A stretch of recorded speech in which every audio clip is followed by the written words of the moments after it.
She was the greatest error of my life. He said it easily, like a man who had never once considered who might be listening. Abigail Harrington stood 12 inches from that door. In her hand, 7 pages. 7 years of love she had finally found the courage to give him. She didn't cry. She folded the letter once, twice. Then she walked to his dressing table, opened the silver locket he had given her on their wedding morning, and left him the only answer she had left to give. By sunrise, she was gone. He thought she would come back. He had no idea that Locket would become the heaviest thing he ever held. If this story moved you, subscribe and tell me in the comments where you're listening from tonight. The ballroom of Harrington Manor had never looked more magnificent than it did on the evening of the autumn gathering 1817. Every candle in the house had been lit. The chandeliers threw gold across the ceiling, across the gowns of the women, across the faces of men who considered themselves important. The string quartet in the east corner played something French and lilting. The kind of music that made people feel as though their lives were grander than they actually were. Glasses clinked. Laughter rose and fell like tide. The air smelled of beeswax and hothouse flowers, and the particular kind of expensive cologne that men wore when they wanted other men to notice them. William Harrington moved through the room, the way he always did, with the slow, deliberate confidence of a man who had never once been told he wasn't worth watching. He was 34 years old, broad-shouldered, with dark eyes that caught the candlelight and held it. Women smiled when he passed. Men straightened instinctively. The servants stepped aside without being asked. Everyone admired William Harrington. They saw a wealthy landowner, a respected gentleman, a man who had inherited one of the finest estates in the county and had done nothing in particular to lose it. What they did not see, what none of them had the occasion to consider, was the woman standing quietly near the far doorway, watching him with an expression that had taken 7 years to learn how to hide. Abigail Mercer Harrington, his wife. She was 31 years old and had never once been the kind of woman who demanded to be looked at. She was not plain, but she was not showy. She wore a gown of deep green wool fine fabric simply cut, and her dark hair was pinned back in the practical way she preferred, with a single pearl at each ear that had belonged to her mother. She stood with her hands folded in front of her, and her chin level, the posture of a woman who had learned very early that composure was its own form of armor. She had been watching William for the better part of an hour, not because she was keeping track of him, but because she had something to give him. In the small reticule hanging from her left wrist, folded into quarters and sealed with a plain wax stamp, was a letter. She had written it over the course of 3 evenings, working at the small writing desk in her sitting room after the house grew quiet. 7 pages. She had thrown away 4 drafts before she was satisfied. Not because the words were difficult to find, but because she had spent so many years keeping them back, that releasing them all at once had felt almost dangerous. The letter said things she had never been brave enough to say aloud, that she was proud of him. Not of his name, not of his estate, not of the respect other people gave him, but of the small private ways she had seen him grow. The morning he had gone down to speak to the foreman himself, instead of sending a steward. The afternoon he had sat with one of the tenant children who had broken her arm, reading to her for 2 hours without being asked. The quiet way he had looked at the portrait of his father, sometimes as though he was still trying to understand something. She had written that she believed in the man he was still becoming, that she saw something in him that other people didn't look for, because other people were too busy being impressed by the surface. She had sealed the letter and carried it with her all evening, waiting for the right moment. The right moment turned out to be the library. She saw him slip away from the main party just after 10 o'clock, excusing himself from a conversation with a group of men near the fireplace, moving with the ease of someone who had done it 100 times. She followed at a distance, not wanting to call attention to herself, moving through the quieter back corridor that connected the ballroom to the east wing. The library door was not quite closed. She raised her hand to knock, and then she heard laughter. Edward Blackwood's voice came first, bright, sharp, and slightly too loud, the way it always was when he had been drinking. Edward was William's oldest friend, or had been once. They had grown up on neighboring estates, attended the same schools, been presented to society in the same season. They were the kind of friends who had known each other so long they had stopped being careful with one another. William. A pause. The sound of liquid being poured. Everyone in that room knows you married her because your father demanded it. The laugh that followed was comfortable, conspiratorial. So do you regret it? Abigail's hand stayed flat against the doorframe. She did not move. She barely breathed. The part of her brain that understood self-preservation was already sending its signals. Turn around. Go back to the party. Do not wait for this answer. You do not want this answer, but her feet were made of stone. Then William spoke. No hesitation. No long pause. No sound of a man searching for words or weighing them carefully. She was the greatest error of my life. The sentence arrived in Abigail's chest, like a blade going in clean and quiet. She had been struck before, not physically, but in the way that words could strike, and she had always been surprised by how physical it was, how it actually moved through you, how your whole body registered it before your mind had caught up. Edward laughed softly. Not cruelly, just the easy laugh of a man who had suspected as much and was now confirmed. You truly believe Charlotte would have been the better choice. There was warmth in the way William said it. A kind of relief, as though speaking the name aloud was a small luxury he had been denying himself. Charlotte understands me. Abigail looked down. At her hands. At the reticule. At the faint outline of the folded letter pressed against the silk. 7 pages. 7 years. She turned and walked back down the corridor the way she had come.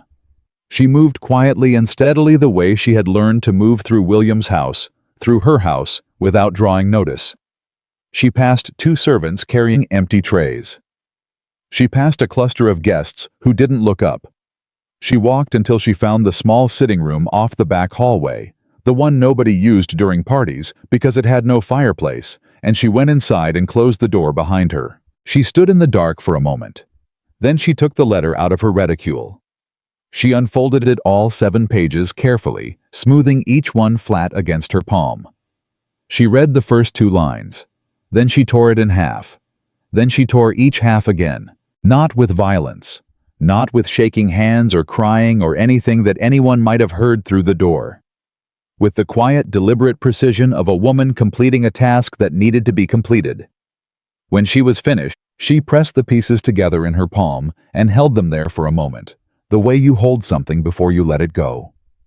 She dropped them into the cold grate. That night, after the guests had gone and the house had settled into its nighttime silence, Abigail sat at the small writing desk in her sitting room and opened the top drawer. She removed the silver locket, the one William had given her on their wedding morning 7 years ago, pressed into her hand, with an expression she had spent the following years trying to interpret. Inside the locket were 2 things. A miniature portrait of William painted the year before their marriage, and a small strip of paper folded twice on which she had written in her own hand, "To the man I hoped you would become." She removed the paper. She read it once. Then she set it aside and picked up her pen. She wrote a different letter, shorter, much shorter, the kind of letter that said only what needed to be said. When she was done, she folded it small enough to fit inside the locket, pressed it closed, and set the locket in the center of William's dressing table where he would find it in the morning. Then she went back to her sitting room, removed her good gown, and dressed herself in the traveling clothes she had packed 3 weeks ago, and folded into the bottom of a trunk beneath her winter shawls. She had been packing for 3 weeks, not because she had known exactly what would happen, but because some part of her had understood in the way that women understand things before they can prove them, that she had been building toward a choice, and that when the choice arrived, she would need to be ready to make it quickly before the habit of endurance talked her out of it. By the time the first gray light began to gather at the edge of the sky, the coach she had arranged was waiting at the back gate of the estate, away from the stables where the grooms slept. She had 1 trunk. She carried her own bag. She spoke to no one. She left no note except the one inside the locket. She did not look back at the house. William Harrington woke at 7, which was later than usual. He dressed without ringing for his valet, a habit he'd kept from his years at school, and went to his dressing table to find his cufflinks. He saw the locket immediately. He recognized it. He stood looking at it for a moment, his cufflinks forgotten in his hand. Then he picked it up and turned it over and opened it the way you open something when you're not sure what you'll find. The portrait of himself looked back at him, and beneath it, a strip of paper he had never seen before. He unfolded it. 2 sentences. He read them. He read them again. He stood very still for a long moment. Then he set the locket down on the table and went to the door of Abigail's sitting room and knocked. No answer. He opened the door. The room was exactly as it always was, except that the writing desk was clear. The small chair where she sometimes read in the evenings was angled precisely back to its proper position. There was nothing out of place, nothing disturbed, nothing that looked like departure. She had not left in the way people left when they were angry. Nothing thrown, nothing disordered. The bed was made. The curtains were drawn. The room looked the way a room looks when someone has taken care to leave it right. He checked the wardrobe. The everyday gowns were there. 2 of the winter shawls. Her mother's hat box. But the gray wool traveling coat was gone, and the small trunk she kept for journeys. He stood in the doorway of her sitting room for what might have been 5 minutes, or might have been 20. Then he went downstairs and asked the housekeeper, Mrs. Webb, whether she knew where Mrs. Harrington had gone. Mrs. Webb looked at him steadily. "She's gone home, sir, to Mercer County." "When?" "Early this morning." A pause. "Did she say when she would return?" Something moved across Mrs. Webb's face. Not disrespect, not judgment, but a kind of careful restraint, the expression of a woman choosing not to say everything she was thinking. "She did not, sir." William straightened. The cufflinks were still in his hand.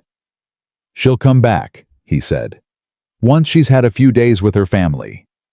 Mrs. Webb looked at the floor. "Yes, sir." He believed it. He believed it the way men believe things, when the alternative would require them to examine themselves honestly, which is to say, he believed it with a great deal of effort and very little actual evidence. The days passed. 1 week. Then 2. He sent a letter to Mercer County, brief, cordial, the kind of letter that said, "Come home," without quite saying it, and received back a brief, cordial response that said nothing at all about returning. He told himself she was being difficult. He told himself she needed time. He told himself that marriages had weathered more than a single overheard conversation and come out the other side intact. He did not tell himself the truth, which was that he had no idea who Abigail Harrington was. Not really. Not past the surface of her. He knew the shape of her days, the way she spent her mornings at the desk, the way she walked the back fields in the afternoons, the way she sat at the dinner table with her hands folded and her face composed and spoke when spoken to and did not complain. He knew the facts of her. He did not know the reasons. It was the estate that first made him understand what he had been missing. 3 weeks after Abigail's departure. The harvests from the north fields came in short, so short that the foreman, a man named Caldwell, who had worked the Harrington lands for 18 years, came to William with a look on his face that William had never seen there before. "Something's wrong," William said. "Yes, sir." The yields were projected at... The projections were based on the drainage work the mistress authorized in June. Caldwell held his hat in both hands, turning the brim in slow rotation, the way he did when he was uncomfortable. The work wasn't finished before she left. The contractor held on a few things, waiting for Mrs. Harrington's approval. "Nobody thought to bring it to you, sir. We were expecting her back." A short silence. "She authorized drainage work. She's authorized most of the capital improvements over the last 4 years, sir. The East Barn repairs, the Tennant Road resurfacing, the well digging in the South Quarter." Caldwell glanced up briefly. "You didn't know." William said nothing. "She kept the ledgers herself, very precise, very efficient." The hat continued to turn. "If you want to see them, Mrs. Webb has them. Mrs. Harrington filed everything with the household records before she left." William went to find Mrs. Webb. The ledgers were stored in 3 large bound volumes in the back room of the still room, meticulous records written in Abigail's neat upright hand, going back 6 years. Not household expenditures. Capital accounts. Improvement records. Contract negotiations. Loan arrangements. He sat with them for 4 hours. What he found was not what he had expected. He had expected to find evidence of a woman managing small household economies, trimming the candle budget, negotiating the butcher's account, the ordinary domestic calculations that ladies of the house performed and that nobody paid much attention to. What he found instead was evidence of a woman who had, over the course of 6 years, systematically and quietly rebuilt the financial structure of the Harrington estate. There had been debts when he inherited. He had known that his father had not been a careful man with money, and the estate had come to William encumbered. He had handed the matter to his solicitor and told himself it was being managed. He had not asked for details because details bored him, and because he had trusted that if anything required his attention, someone would tell him. Nobody had told him. Or rather, Abigail had told him in the only language that worked, which was action. She had sold 3 pieces of jewelry. He found the receipt.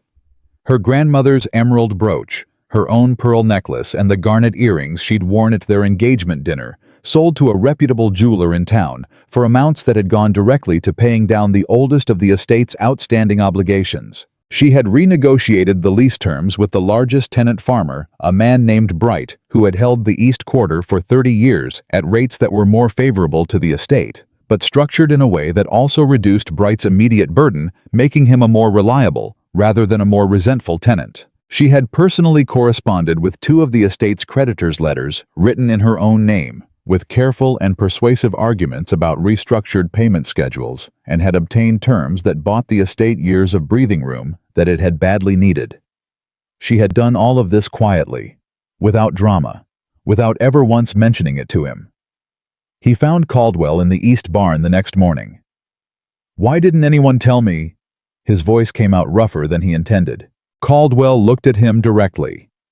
Something had shifted in the man's eyes since the day before, a kind of weighing. "Because Mrs. Harrington asked us not to, sir." "She asked you?" He stopped. "She said she didn't want you to feel obligated to her." Caldwell set down the tool he was holding. "She said she was doing it because it needed doing, and she didn't want credit for it. She wanted you to trust her because you trusted her, not because you felt you owed her something." William stood very still. "She also said," Caldwell continued in the tone of a man who had decided to say everything while he was saying something, "that if there ever came a time when you needed to know, you would figure it out." The November wind moved through the barn's open door. "She sold her jewelry," William said. "Yes, sir. To pay my debts." "Your family's debts, sir." A pause. "She considered them the same thing." I went back to the house. He went upstairs to his dressing table. He picked up the locket and stood with it in his hand for a long time. He had read the note inside it a dozen times by now. He had memorized it the way you memorize something that will not stop asking to be understood. He thought about the letter she had been carrying to him that night, the night of the autumn gathering. He hadn't known about the letter, but he'd heard her in the corridor some time after he and Edward had settled into the library. He had assumed it was a servant and hadn't looked up. He thought about that now. He thought about a great many things standing at his dressing table, with the locket in his hand, and none of them were comfortable. The coldest truth he turned over and found was this: he had not thought of Abigail as someone with a private interior life. He had known she was intelligent. He would have had to be willfully blind not to notice that, but he had thought of her intelligence the way you think of a good clock, something reliable and functional that you depend on without examining. He had never asked what she was thinking. He had never wondered what she hoped for, what she feared, what she believed about him in the privacy of her own mind. He had assumed she was content, or if not content, then adjusted. Women adjusted. That was what he had always understood women to do. He had never asked. He had never once sat across from her at dinner and said, "What do you think about? What do you want? What does this life feel like from where you're standing?" He had given her a house and a position and his name, and he had believed that was enough, because it was the most he knew how to give, and he had never been challenged to consider whether the most he knew how to give was actually sufficient. Edward's voice came back to him, casual, bright, slightly drunk on good whiskey. "Do you regret it?" And his own voice, without hesitation, without a single moment of thought. "She was the greatest error of my life." He had said it easily. He had said it the way you say things that feel safe to say, because you are certain the wrong person will not hear them. He had been wrong.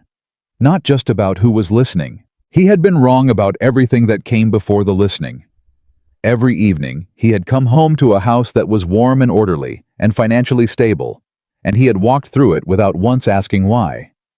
Every morning he had dressed and eaten and gone about his business without once considering the architecture of effort that held his comfortable life in place. He had given Abigail Harrington no credit and no curiosity and no genuine attention, and she had given him 7 years of quiet, unflinching devotion in return. And then he had called her his greatest error. In a room off the main corridor of his own house, while she stood 12 inches from the door, he sat on the edge of the bed. The locket was still warm from his hand. He did not allow himself to cry. That was not something men of his position did, and he had a great many habits built around what men of his position did. But something in his chest went very tight and stayed there, a pressure that had no useful outlet and nowhere to go. He would write to her again. A real letter this time. Not the brief, cordial nothing he had sent before. Something that said what needed to be said, or tried to. Something that acknowledged. He stopped himself. Because even now, even in this moment of dawning and painful clarity, some instinct in him was already running toward the relief of the gesture. The letter. The apology. The act of reaching out, which would make him feel as though he had done something. As though the doing of it restored some balance. He thought about Abigail selling her grandmother's emerald brooch without a word of complaint. He thought about her renegotiating lease terms with Bright, who was a stubborn and difficult man who had made 3 of William's own stewards quit in frustration. He thought about her writing to creditors in her own name. He thought about 7 pages, 7 years of love carried across a ballroom to give to him, because she had finally decided to say the things she had been keeping back. And he thought about what it had cost her to stand in that corridor and hear his answer. The locket sat in his palm. He did not reach for paper. He sat with the weight of what he had done for a long time in the quiet of a room that had always been warm, because Abigail had managed the household accounts well enough to afford good firewood in a house that had always been orderly, because Abigail had organized the servants with patient precision on an estate that had survived his negligence, because Abigail had sold her jewelry and written careful letters and made herself useful in every way she could without ever once asking him to notice. He had told Edward Blackwood that Charlotte understood him. Charlotte had never sold anything for him in her life. Charlotte had never stayed. The woman who had stayed, the woman who had made everything possible, was sitting somewhere in Mercer County right now, in the house she had grown up in, and she was probably composing herself the same way she always composed herself. Chin level, hands folded, face still. Not crying, not raging, just enduring the way she had always endured, because endurance was the deepest language she knew. And she had left quietly. No scenes, no accusations, no demands. Just the locket, just the note, just the truth, pressed small and folded twice, inside the only gift he had ever given her. He stood. He went to the window.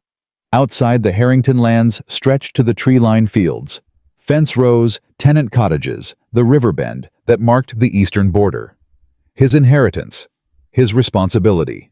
The thing he had always taken for granted, the way he had taken everything else for granted, because there had always been someone managing the parts of it he didn't want to think about. He looked at it differently now. He looked at it the way you look at something when you finally understand that it could have been gone, that it had nearly been gone more than once, and the reason it wasn't gone had nothing to do with you. He stayed at the window for a long time. By the time he turned away, he had understood something that 7 years of marriage had not managed to teach him. The woman he had called his greatest error was the only reason he still had anything left to regret. He sent the second letter on a Thursday. Not the careful, cordial nothing. He had written the first time. This one was different. He had sat with it for 2 days before he sealed it, crossing out lines and starting over, trying to find language that was honest without being theatrical, that acknowledged what he had done without sounding like a man performing regret for an audience of one. He wasn't sure he had succeeded, but he sent it. The response came back in 11 days. He recognized her handwriting on the outside of the envelope, that precise, upright script she used for everything. The kind of handwriting that looked like it had been taught by someone who believed that how you wrote a letter said something about who you were. He opened it standing at his desk, still in his coat from the morning ride. She thanked him for writing.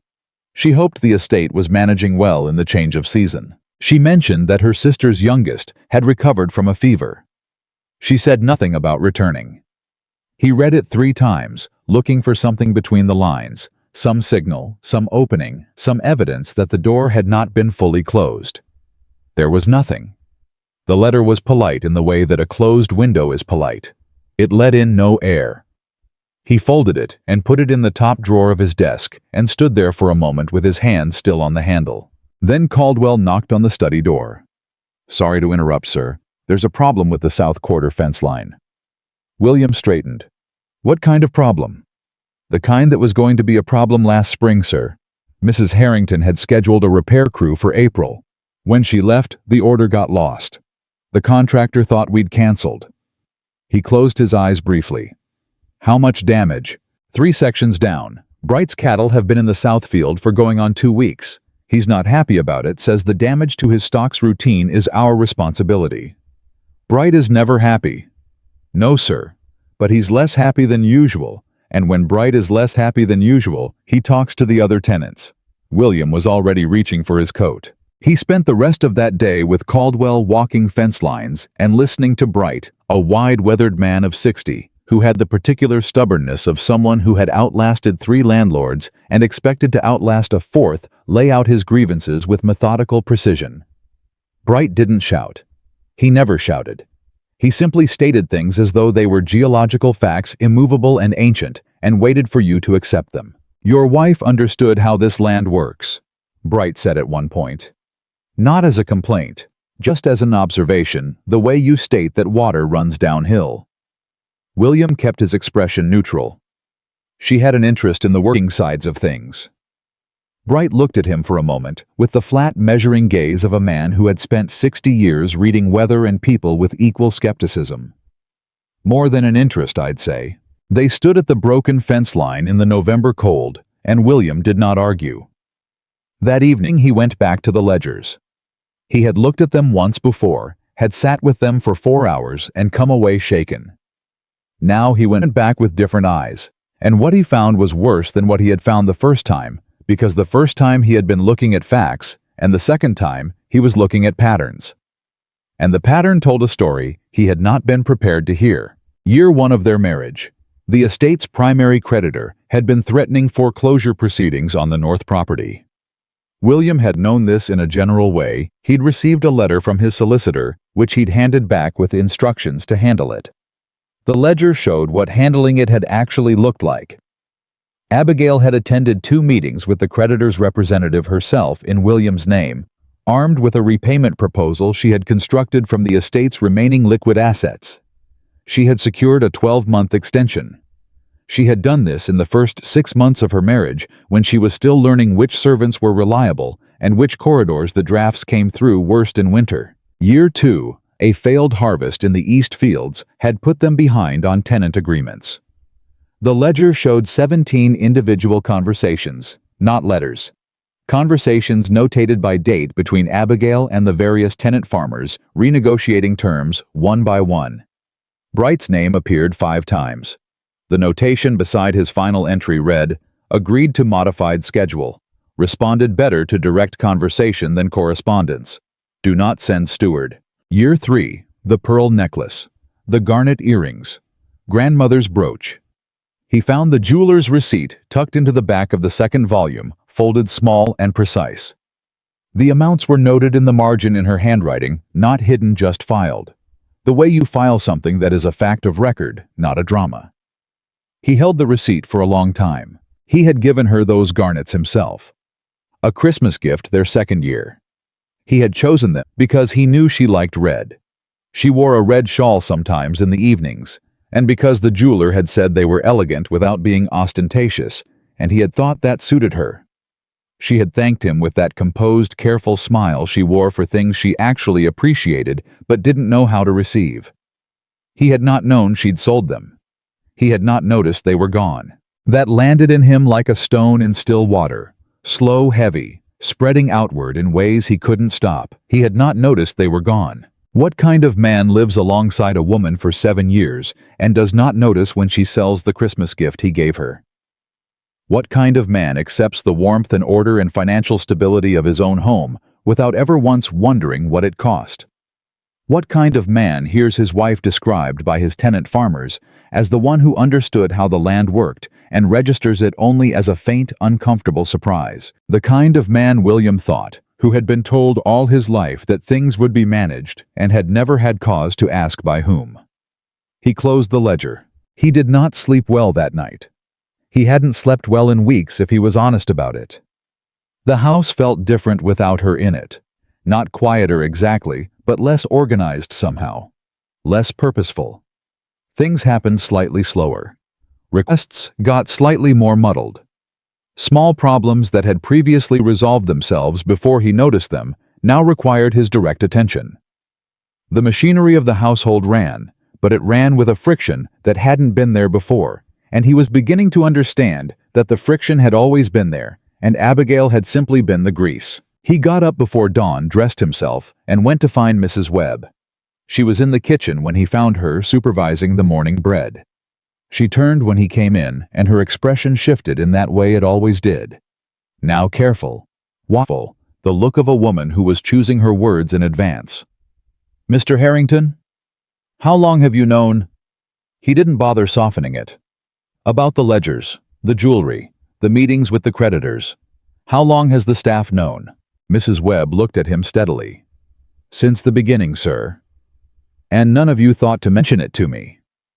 "We mentioned things to Mrs. Harrington. It was her preference to manage them." Her preference. He let that sit for a moment. "She told you not to tell me. She told us she preferred to handle things quietly, and that she didn't want the master burdened with details he hadn't asked about." A pause. "She was very good at making things seem ordinary, sir. That was rather the point." He turned and walked to the window. Outside, the kitchen garden was brown and frostbitten, waiting for spring. "Did she ever—" He stopped, started again. "Did she ever say anything about the marriage, about how things were between us?" A long pause. "No, sir. Not to you, not to any of the staff." Mrs. Harrington was a private woman. "I know she was private." He turned back. "I'm asking what she showed, even if she didn't say it." Mrs. Webb looked at him for a moment, with something that might have been sympathy, or might have been judgment.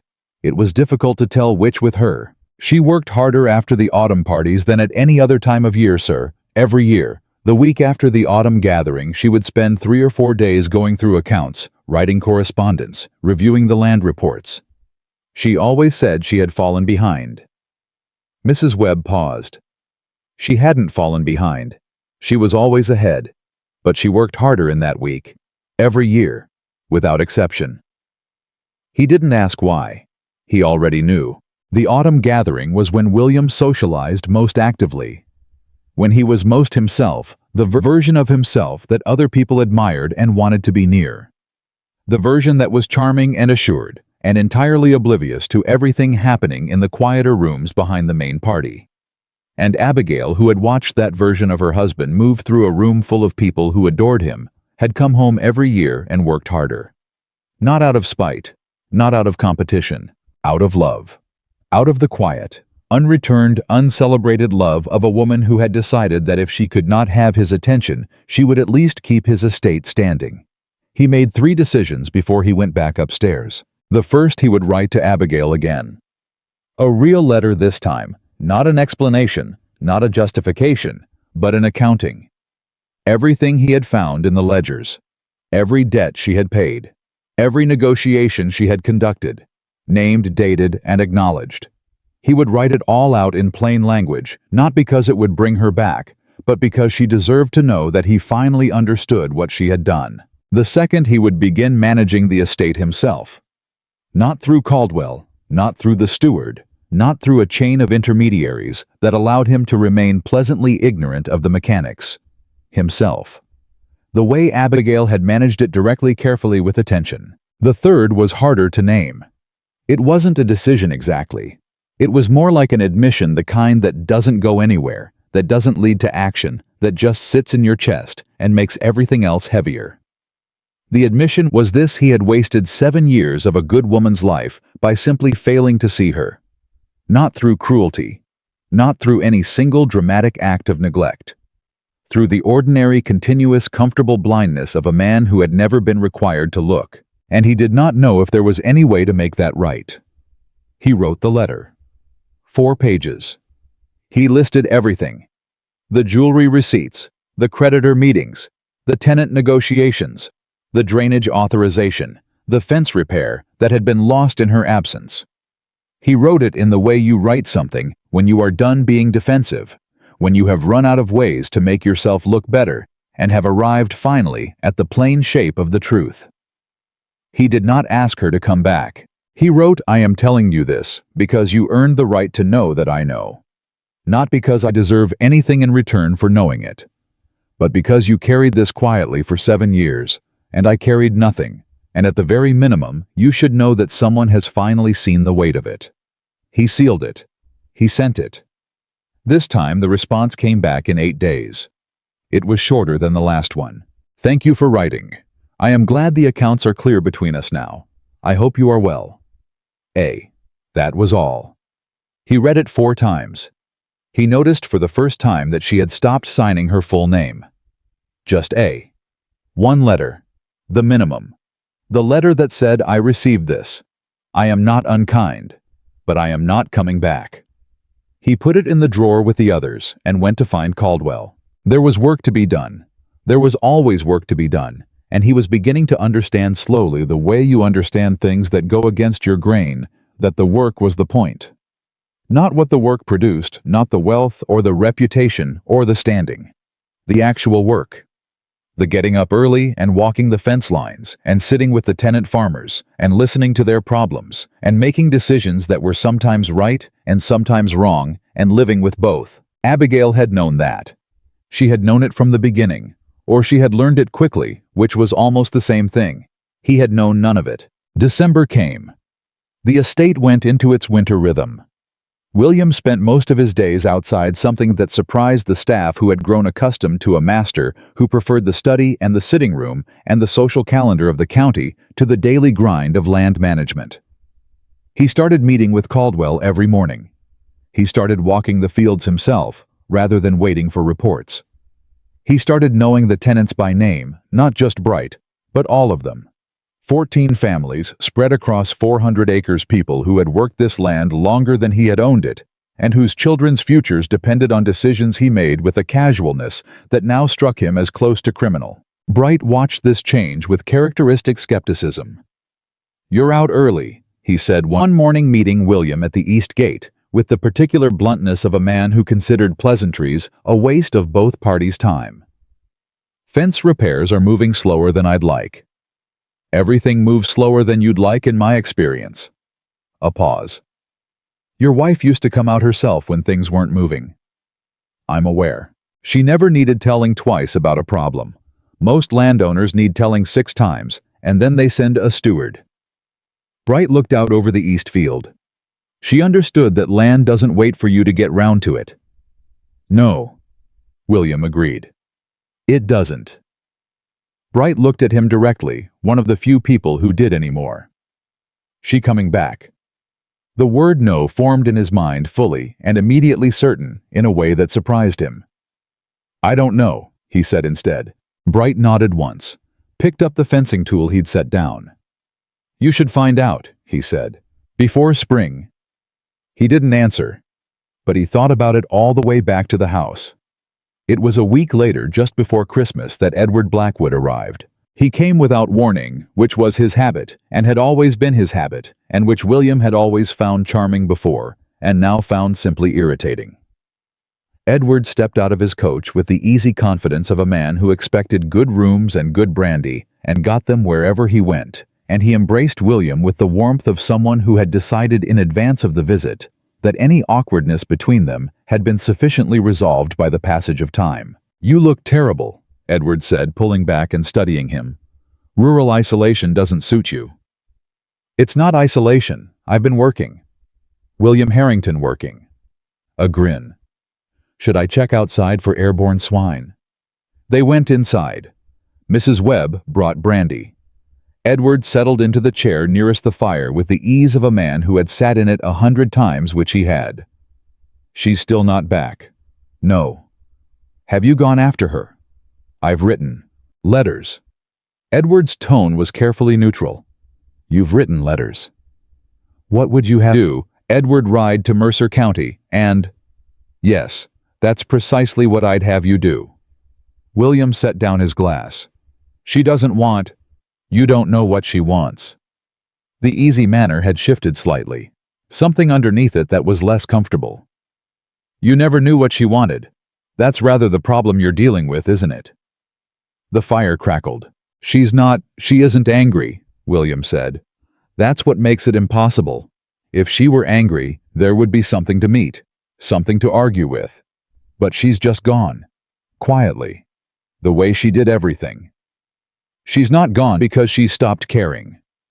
Edward turned the glass in his hands. She's gone because she finally cared enough to stop pretending she wasn't hurt. A pause.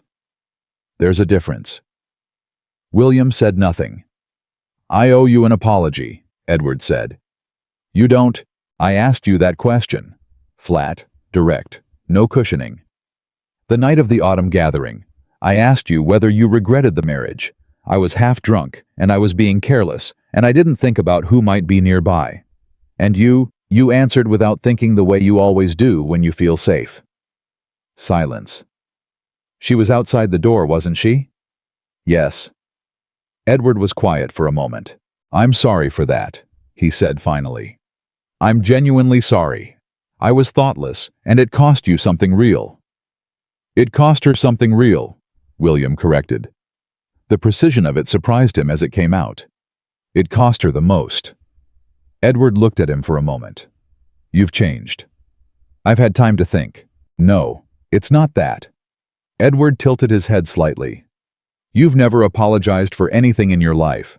Just now correcting me, that wasn't defensiveness. That was actually caring about whether she got the accounting right. He paused. That's different. William picked up his glass. It doesn't change what I said.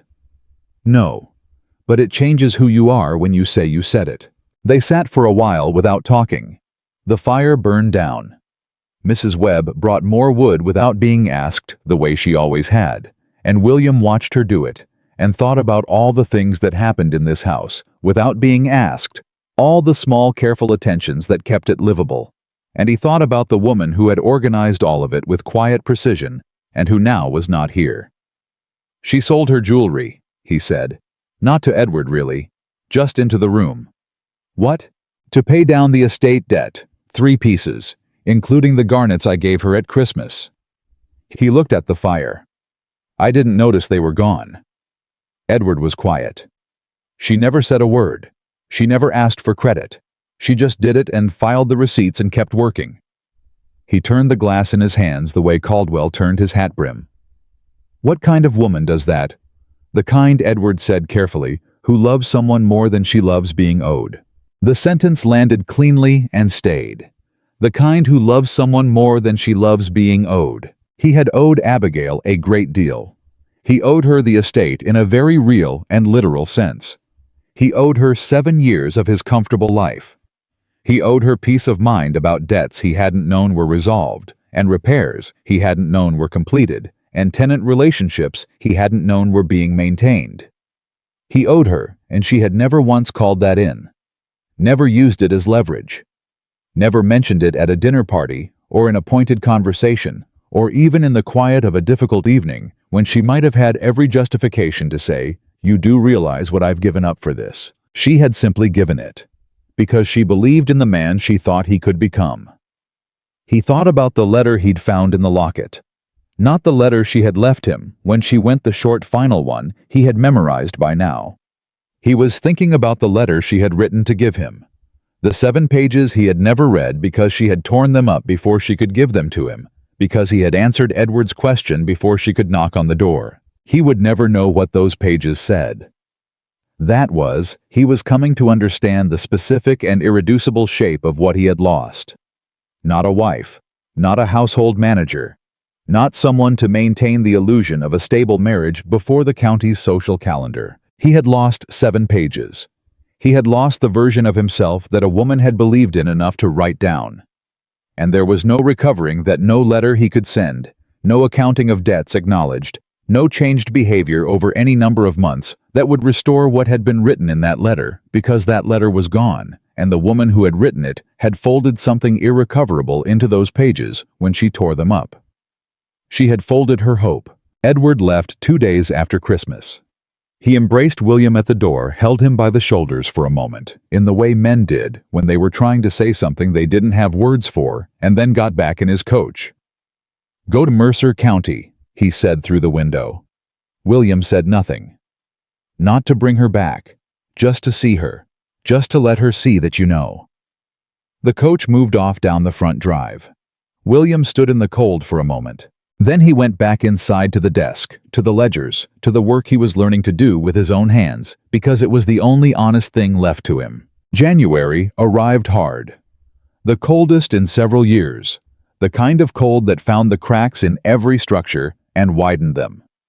He spent the first week of it dealing with a frozen pipe that burst in the south wing and damaged 3 rooms. He spent the second week overseeing repairs to the tenant road that Abigail had authorized resurfacing on years ago, and which now needed attention again. He spent the third week in a difficult negotiation with a neighboring landowner, a man named Forsyth, over the water rights to the creek that ran along their shared border. He managed all of it himself, without sending it to a steward, without passing it off with a vague instruction to handle it. And it was somewhere in the middle of the Forsyth negotiation, sitting across a table from a man who was trying to claim rights that weren't his, making arguments with the patient. Careful precision he had been practicing for months, that William Harrington had a thought that stopped him mid-sentence.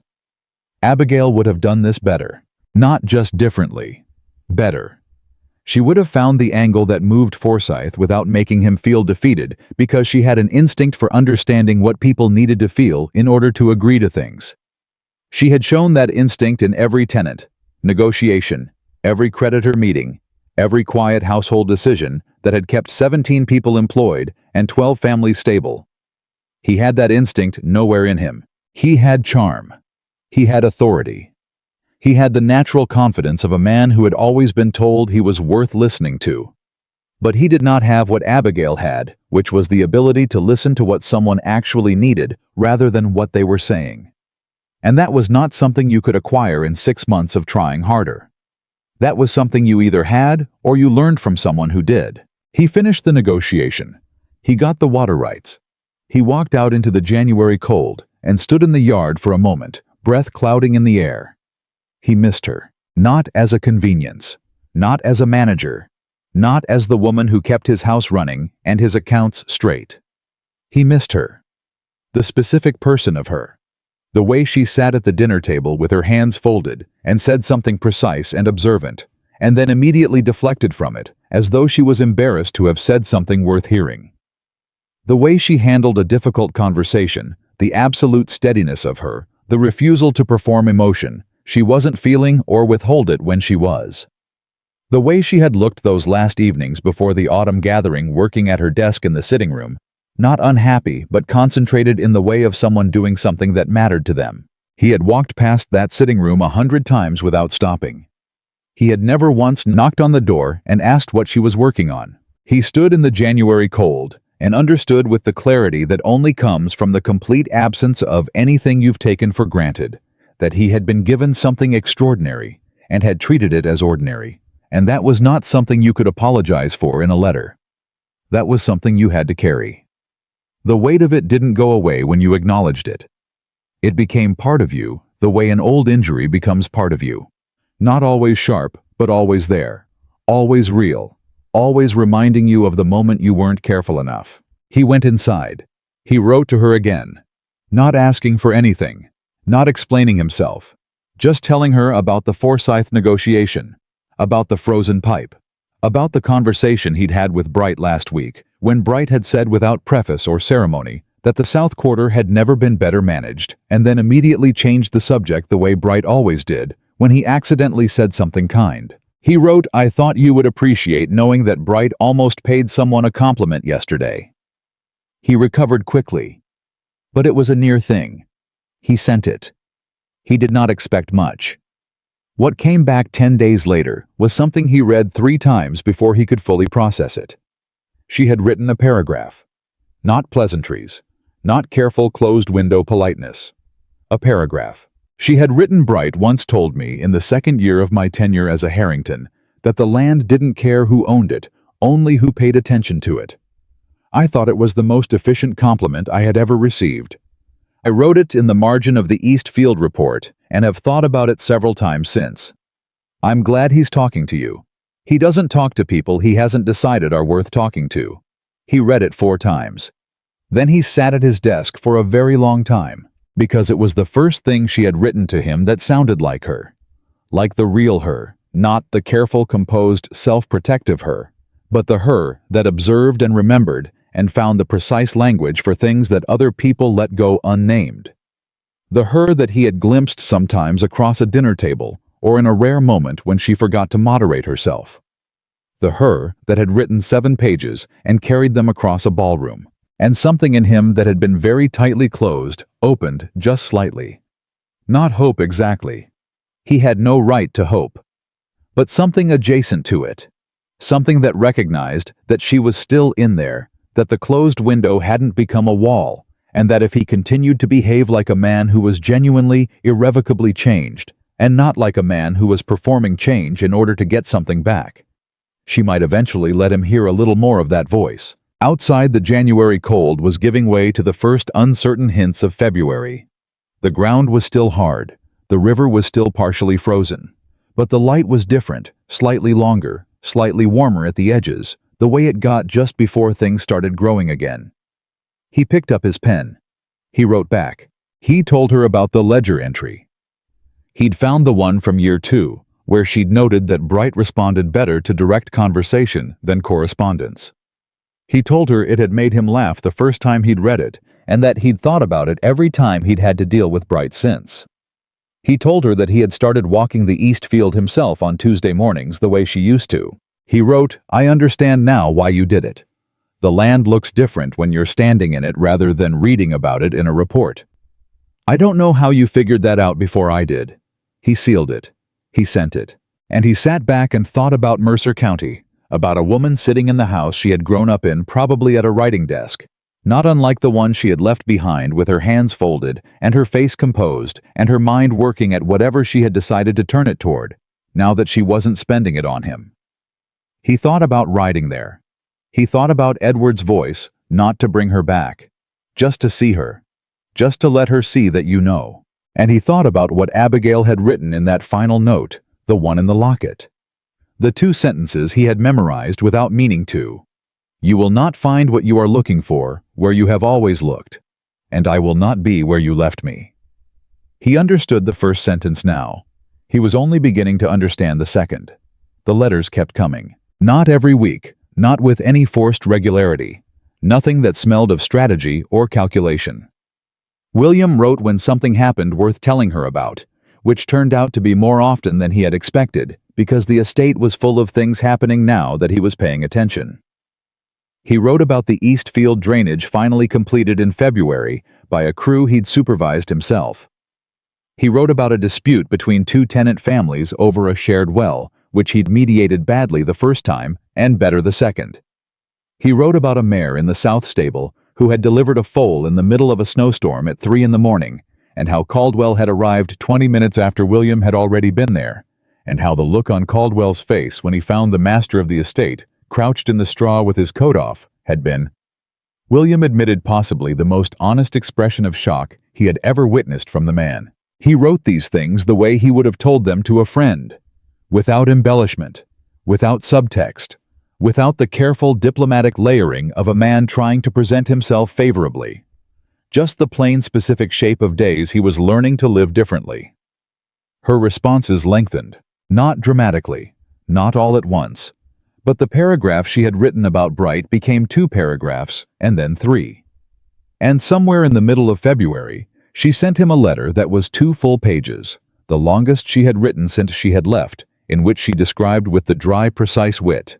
He had only rarely been allowed to see a disastrous dinner her sister had hosted, where the cook had confused the sugar and the salt, and no one had said anything for 3 full courses out of sheer collective social terror. He laughed out loud, reading it. He laughed the way you laugh when you have forgotten briefly that you are supposed to be miserable. Then he folded the letter and sat for a moment with it in his hands, and felt the specific weight of something being restored, slowly, incompletely, like circulation, returning to a limb that had been still too long. He wrote back immediately. He wrote, "The image of 14 people eating salted dessert in polite silence is the most purely English thing I have ever heard, and I want you to know, I am keeping this letter as evidence that your family, for all its virtues, is as ridiculous as everyone else's." Her response took 6 days. 1 line. "Only 6 years in, and you finally noticed." He held that letter for a long time. 6 years in, not 7. She had subtracted the first year, the year of the creditor meetings, the year she had attended 2 financial negotiations in his name, without telling him, the year she had learned the shape of what she had married, and decided to make the best of it. She had given him 6 years, and he had spent none of them paying adequate attention, and now they were writing letters to each other across the distance of a departure he had earned. And she had been right to make, and she was still somehow finding the particular slant of humor that made him feel as though he knew her, as though he was just now for the first time actually beginning to know her. March arrived. With it came a letter that was not from Abigail. It came from a solicitor in London, a man named Graves, representing interests. William did not immediately recognize. The letter was formal and dense, and took 3 readings to fully parse, but what it said at its core was this: a claim had been filed against a portion of the Harrington estate's eastern land, specifically the 40 acres that bordered the Forsyth property, for which William had negotiated water rights in January. The claim was based on an old deed predating William's inheritance, which Graves alleged gave his client prior rights to the land itself. William sat with the letter for 1 hour. Then he went to find the estate's own solicitor, a cautious man named Marsh, who operated out of the county town and who had handled Harrington legal affairs for 20 years. "I know about the deed," Marsh said before William could finish explaining. "Your father knew about it too." A beat. And Marsh looked uncomfortable in the specific way of a man who has been hoping a thing would not become his problem and has just been informed that it has. "The deed has a complicated history. There was a dispute about its validity when your grandfather acquired the land originally. It was resolved informally. There was an agreement between the parties, but it was never properly registered. If someone chose to challenge it now..." "Someone is choosing to challenge it now." "Yes, sir." "Who is Graves's client?" Marsh hesitated. "A land company, recently formed. They've been acquiring disputed parcels in several counties." A pause. "They tend to approach estates that are in a weakened position." William looked at him steadily. "Weakened how?" "Financially. Or in transition." Marsh folded his hands on the desk with the careful deliberateness of a man choosing words. "There was some talk last autumn about the state of Harrington affairs, after Mrs. Harrington's departure." The room went very still. Talk. Rumors, perhaps more accurately, that the estate was less stable than it appeared, that management had become uncertain. Marsh met his eyes carefully. "I believe the land company heard the same rumors and chose their moment accordingly." William stood. "How long do I have?" "To respond formally, 30 days. "And the strength of our position?" A pause. "Better than it was 3 months ago, sir, if I'm being direct. The improvements you've made, the tenant relationships, the water rights settlement, these establish active and continuous stewardship. But the deed itself is genuine. We'll need to demonstrate..." Marsh stopped. "What?" "We'll need the household accounts, sir, the capital records, evidence of continuous investment in the property, unbroken stewardship over the disputed parcel." Another pause. "I understand Mrs. Harrington maintained those records." The sentence arrived with the particular weight of things that are simply true. William thought about 3 leather-bound volumes in the still room. He thought about receipts folded into back pages and margin notes in upright handwriting and 17 individual conversations, notated by date. "She did," he said quietly. "Then we'll need them. And it may be advisable, sir, to be able to demonstrate that the estate's financial position is stable. Graves will argue that the disruption of the past months has weakened your claim to active stewardship. The estate is stable." "I know that, sir, but stability requires a record, and the record was kept by my wife." "Yes, sir." He walked back to Harrington Manor in the cold March air without taking the horse. He walked the 2 miles from the county town because he needed to think, and he had learned over the past months that walking was when he thought most clearly, and what he needed to think about now required all the clarity he had. The land company had heard rumors of instability. The rumors had started because Abigail left, which meant that the act of her leaving the quiet, dignified, entirely justified act of a woman who had decided she was done being invisible had created a legal vulnerability that someone had been waiting to exploit. Her departure had told the county something William had never said aloud, that the management of Harrington Estate had not been in the master's hands. And now someone was using that truth, which was really Abigail's truth, to come after 40 acres that had been Harrington land for 3 generations. He arrived back at the house. He went to the still room. He pulled out the 3 ledger volumes and carried them to the study and set them on the desk and opened the first one. He read for 6 hours. He read with the attention of a man who had spent 6 months learning to pay attention and who now needed to pay more attention than he ever had, because the specificity of what was in these pages was the specificity of the estate's survival. Every entry, every date, every notation in Abigail's careful hand. And somewhere in the middle of the second volume, he found something he had missed the first time. It was tucked into the binding of the book, not folded into the back pages, like the jewelry receipts, but pressed flat against the inside spine. Easy to miss, unless you opened the volume all the way and looked at the gap where the pages met the cover. A folded piece of paper, cream-colored, sealed with plain wax that had been broken and refolded.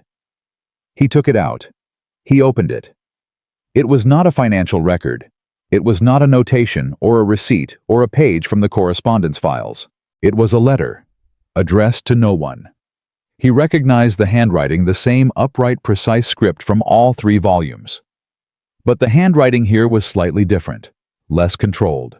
The kind of handwriting that happens when you are writing quickly, or when you are writing something that you are not sure you will finish, or when you are writing something that matters too much to be careful with. He read the first line. His hands went very still. He read the whole letter standing at the desk, without sitting, without moving, without stopping. When he reached the end, he turned the page over to see if there was more. There wasn't. He turned it back and read it again from the beginning. She had dated it, March 1815, 2 years into the marriage. 2 years in, she had sat down somewhere at some desk in some private hour he had never known about and written this. "William, if you are reading this, perhaps I am no longer beside you. Perhaps I have gone, or perhaps I am still here, but have finally stopped pretending that not being seen doesn't cost me anything. I am writing this because there are things I have never been able to say aloud, and I have decided that putting them somewhere, even somewhere you may never look, is better than carrying them alone until they become too heavy. I never wanted a perfect husband. I want you to know that first because I think you have spent the majority of our marriage believing that is what I wanted and quietly resenting me for it. I did not want perfection. I wanted presence. I wanted to be in the same room as you and feel that you knew I was there. I saved Harrington Estate because it was your home. I protected your people because they were your responsibility. I forgave your silence because I believed and still believe that you are capable of becoming more than what you are now. Not a better landlord, not a more profitable estate manager, more of a person. The person I see when nobody else is watching. The person who sat with the Caldwell girl for 2 hours reading to her when she broke her arm. The person who wrote to his mother every Sunday without fail for 4 years, even when she was too ill to write back. The person who, when he thinks no one is looking, stands at the east window in the evenings and watches the light go across the fields with an expression that is nothing like the expression he wears in company. I fell in love with that person. I have waited a long time for that person to notice me. I have waited a long time for that person to look up from the window. I am still waiting. I do not know how much longer I am able to wait. That is why I am writing this. Not as a complaint, not as an ultimatum, but as a record. Because if I am gone one day by choice or by circumstance, I want there to be a record somewhere that says I loved you. Not perfectly, not without frustration or pain or the occasional private hour of wondering whether I was wrong about you, but genuinely, the way that is worth something, the way that doesn't ask to be thanked. I only ever ask to be seen. A. He set the letter down. He could not tell you afterward if asked how long he stood there. Long enough for the light to change in the room. Long enough for Mrs. Webb to knock once on the study door, receive no answer, and go quietly away. Long enough for the fire to burn down to coals without him noticing. He had read the words. I fell in love with that person, and something in his chest had broken open in a way that was not clean or dramatic, but simply painful. The way things break that have been under pressure for a long time. A slow, grinding split. The kind that doesn't make a sound. She had written this in 1815. She had been 26 years old. She had been 2 years into a marriage in which she had already attended creditor meetings in his name already begun. The quiet financial reconstruction of his estate, already understood the full dimensions of what she had married, and she had sat down and written a letter to a man who might never read it, and said, I fell in love with that person. I have waited a long time for that person to notice me. And then she had folded the letter and pressed it into the spine of the ledger where she kept the account of everything she'd done for him, and she had kept working. She had kept managing and negotiating and paying and organizing and showing up every day to a marriage that did not show up for her. For 5 more years, until the night of the autumn gathering when she had finally written a letter she intended to give him. 7 pages. Everything she had been keeping. And she had carried those 7 pages across a ballroom, and she had almost knocked on the library door, and she had heard his answer to Edward's question, and she had torn the letter up and been gone by morning. She had waited 5 years past the moment she wrote, I am still waiting. William sat down. He sat in the chair behind the desk, his father's chair, the chair that had always felt slightly too authoritative for him, as though it required a person. He wasn't quite yet, and he sat in it now and looked at the letter in his hands and felt the full weight of what he had been given and what he had done with it. The land company, Graves the deed dispute, all of that was still real and would require real attention, but it receded for this moment to somewhere behind the fact of this letter. Behind the fact of a woman who had loved him without his knowledge or his effort, who had sustained him without his awareness, who had written her love down in a secret place and then kept showing up anyway. He had told Edward she was his greatest error. He had said it without thinking. He had said it because it was safe to say, because it was the kind of thing men said when they wanted to seem complicated and misunderstood, because Charlotte's name in Edward's mouth had made him want to perform a regret he didn't actually feel, or hadn't then known how to feel. And outside the door, 7 pages. He pressed his hands flat on the desk. He had 30 days to respond to Graves. He had the 3 ledger volumes. He had a letter dated 1815 that no court in England would see, but that he would carry for the rest of his life. He needed to go to Mercer County, not to bring her back. He had stopped telling himself that story. He was not going to ride into her family's home and say the right words and have her fold herself back into his life because he had finally understood his mistakes. That was not how this worked. That was not what she deserved. What she deserved was a man who had genuinely changed, and you couldn't prove genuine change in a single conversation any more than you could prove it in a letter. Change was demonstrated in the accumulation of days. In the Tuesday morning walks across the East Field. In sitting with Bright. In managing the Forsyth negotiation. In reading ledgers for 6 hours. But she had a right to know about the deed dispute. She had a right to know that her work, 7 years of meticulous records and careful stewardship, was about to be the thing that either saved or failed to save the 40 acres she had fought to protect.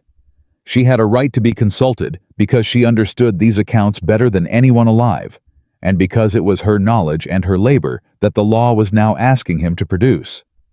He also needed to tell her about the letter. He owed her that, not as leverage, not as a bid for reconciliation, but as a debt of honesty that had been outstanding since 1815, when she had written, "I only ever asked to be seen," and pressed it into a binding and gone back to work. He could see her now, not figuratively, actually see her in his mind, with a clarity that surprised him. The way she sat at her desk in the evenings. The small specific way she folded letters before sealing them.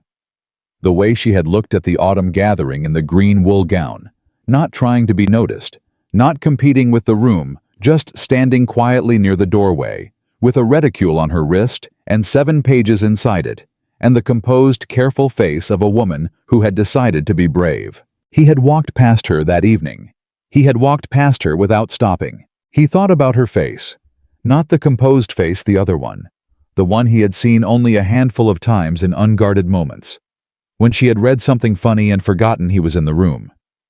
When the Caldwell girl had sent her a letter of thanks from school, and Abigail had read it at breakfast and looked out the window for a moment in a way that was obviously trying not to be moved. When she had argued with him once about the drainage proposal. The only time in 7 years she had pushed back directly, firmly, without apology, and he had dismissed her reasoning, and she had gone very still, and then said quietly, "All right," and dropped it. And he had felt he had won something, and had not understood until now that what he had won was nothing, and what she had lost was the last bit of evidence she needed that he wasn't listening. How was done not listening? He had Marsh draft the legal response to Graves, a formal document carefully worded, asserting the validity of the Harrington claim and citing the Capitol records as evidence of continuous stewardship. He reviewed every word himself. He sent it off with instructions to proceed with full litigation if necessary. Then he wrote to Abigail. Not about the deed dispute, not yet. He wrote one sentence. "I found the letter in the ledger, the one from 1815. I would like to speak with you when you are willing. Not to ask for anything. Only because you deserve to be told in person that I read it and I understood it and I am sorry." He sent it. He did not wait long. 4 days later, faster than anything she had written before, her response arrived. He opened it at the desk, standing the way he had opened every letter from her. 2 lines. "I did not expect you to find that. I wrote it a long time ago. And then after a space, I am willing." He held the paper very carefully, the way you hold something when you are afraid of what your hands might do to it. Then he called for the horse. He told Caldwell he would be gone for 3 days. He told Mrs. Webb to hold any correspondence that wasn't urgent. He packed 1 bag, the minimum. He was not going to Mercer County to stay, and he was not going to arrive looking like a man who had assumed he was welcome to stay. He was going to arrive looking like what he was, a man who had been given the chance to do one thing right, and who did not intend to waste it.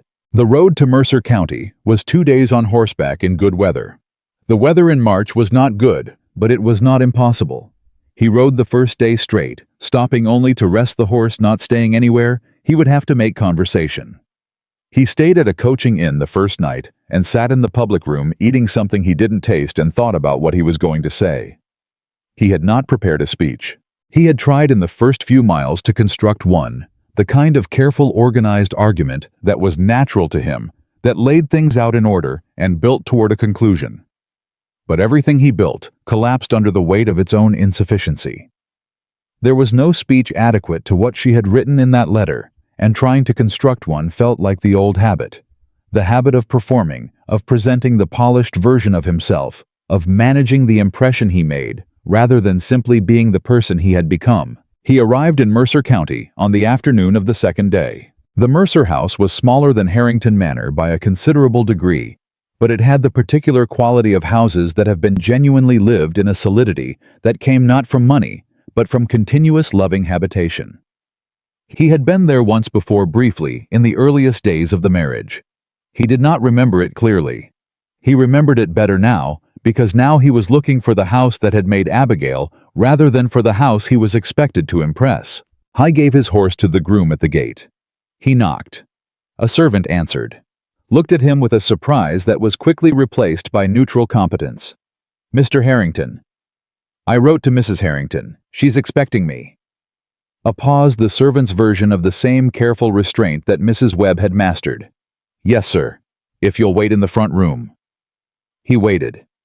He had been waiting 3 minutes, perhaps 4, when he heard her footsteps in the hall. Not the composed, careful, entirely controlled footsteps of the woman who had moved through Harrington Manor, making herself invisible. These were ordinary footsteps, slightly quicker than she probably intended, the footsteps of someone who had heard he was here and had moved toward it rather than away from it, and hadn't quite managed to fully slow herself down before she reached the door. He would not tell her he had noticed. She came in. She looked not as he had expected. Not smaller, not defeated, not the quietly diminished version of herself that some part of him had braced for, the part that still carried guilt like a bruise. She looked well, genuinely well. There was a composure about her that was different from the composure he had known at Harrington, less armored somehow. Less like a posture she had adopted for survival, and more like something that actually fit. She looked like a woman who had found out in the months since she had left who she actually was when no one was requiring her to be something else. He felt that like a small, clean blow to the chest. "William." "Abigail." A silence. Not uncomfortable exactly, but full. The kind of silence that holds everything that needs to be said. He had told himself on the road that he would not start with the letter, that he would lead in gently, acknowledge the deed dispute, give her the practical reason for the visit before he got to the true one.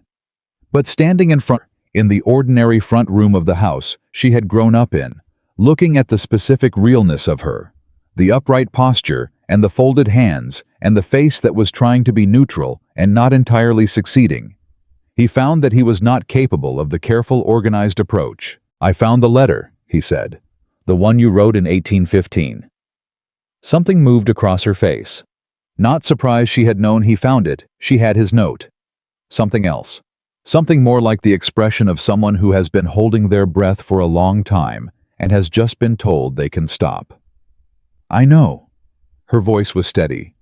"You said so in your letter. I wanted to tell you in person that I read every word." A pause. "That you deserve to have had someone read it when you wrote it." He kept his voice level because she would not want him to be theatrical about this. She had never wanted theater. She had wanted to be seen. "That you were right about everything you said, about waiting, about the man you saw when nobody else was watching, about what it cost you to keep showing up." He stopped. "I cannot give you back the years you spent waiting. I know that. I'm not here to ask you to pretend that the cost wasn't real." She was looking at him with an expression he had only seen once before. The morning he had given her the garnets, when she had looked at them and then quickly looked away, as though the directness of being given something was almost too much. "Then why are you here?" "Because you wrote that you only ever asked to be seen." He held her gaze. "And I wanted you to know to your face that I finally see you. Not what you did for the estate. Not what you managed or fixed or protected. You. The person who wrote that letter at 26 and pressed it into a book binding and kept going anyway." A pause. "I see her. I'm sorry it took me this long." The room was very quiet. Abigail Harrington stood in the front room of her childhood home with her hands folded in front of her. The old posture, the composure that had never entirely left her, and looked at the man she had married when she was 24 years old and had loved quietly and without return for most of the years since. Then she unfolded her hands. It was a small gesture, almost nothing. But he knew her well enough by now, or was beginning to understand that the hands were where she kept things. The folded hands were the closed window, and she had just opened it. "There is something else," she said. "Isn't there? You didn't ride 2 days for one apology." He almost smiled. "There's a deed dispute." "Tell me." He told her everything. Graves, the land company, the claim on the 40 acres, the 30-day window, Marsh's assessment of the legal position. He told her about the ledgers that Marsh had said the Capitol records were the strongest evidence they had.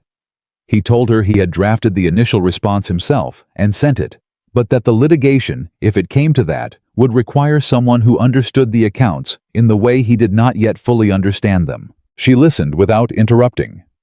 Her face was working the expression of a woman processing a complex problem, running figures and timelines and legal frameworks through a mind that had been doing this kind of thing for years without anyone asking it to. "The Forsyth Water Rights Agreement," she said when he finished. "Did you register it?" "Marsh filed it in January." "Good. That establishes current stewardship of the eastern border." A pause. "The deed they're referencing, there was a letter in the estate files. I found it in year 3. An 1804 correspondence between your grandfather and the prior owner of the disputed land. It was informal, not a legal document, but it included an acknowledgement of the Harrington claim. I kept it." He stared at her. "You found it in year 3. "I was reorganizing the old estate files. It seemed worth keeping." "Where is it?" "In the third ledger volume. Back section, right side of the binding." He had looked at it the same way he had missed the 1815 letter tucked into the spine. Easy to overlook, unless you were looking for it specifically, or unless you were the person who put it there. "Abigail." She looked at him. "That letter may save 40 acres. That was rather why I kept it." He looked at her for a long moment. "How did you know there might be a dispute?" A pause. "I didn't know. I knew the deed history was complicated. I read the old files when I first started managing the accounts, because I wanted to understand what we were working with." She met his eyes steadily. "I kept anything that looked like it might matter someday. I didn't know when someday would be." Someday had been now. She had kept a piece of paper in 1816 for a dispute that arrived in 1818. She had saved 40 acres of Harrington land before anyone knew they were at risk. He stood in the front room of the Mercer house and understood with perfect and devastating clarity that the woman standing across from him had been protecting him, his estate, his inheritance, his future, his people since the day she had arrived. Not because she was required to. Not because she expected thanks. Because she had decided at some point in the early years of a marriage that gave her very little in return, that the land and the people on it were worth protecting, and that protecting them was within her power, and that was sufficient reason. She had loved the estate because it was his. And she had loved him long before he had given her any earthly reason to. He thought about what Edward had said. The kind who loves someone more than she loves being owed. He thought about the letter from 1815. I fell in love with that person. He thought about the locket sitting on his dressing table at home. The note inside it.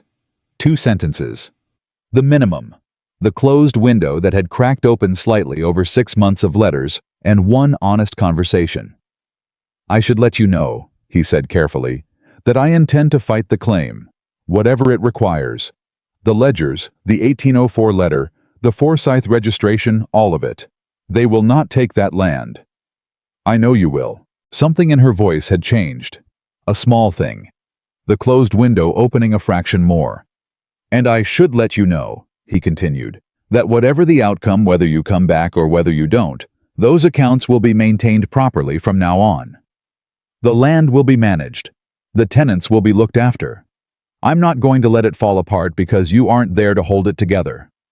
She looked at him for a long moment. That's the first time, she said quietly, that you've ever spoken about it as though it were your responsibility rather than your inheritance. The distinction hit him like the cold edge of a blade. His responsibility. Not just the thing he had been given, the thing he was accountable for. I know, he said. I'm sorry it took me this long to understand the difference. Outside, the March wind moved through the trees around the Mercer house. Inside, the fire had burned low. They were standing 6 feet apart in a room that had once been familiar to her and was entirely unfamiliar to him, and between them was the full accumulated weight of 7 years and everything that had been said and not said and done and not done and carried and hidden and finally brought into the open.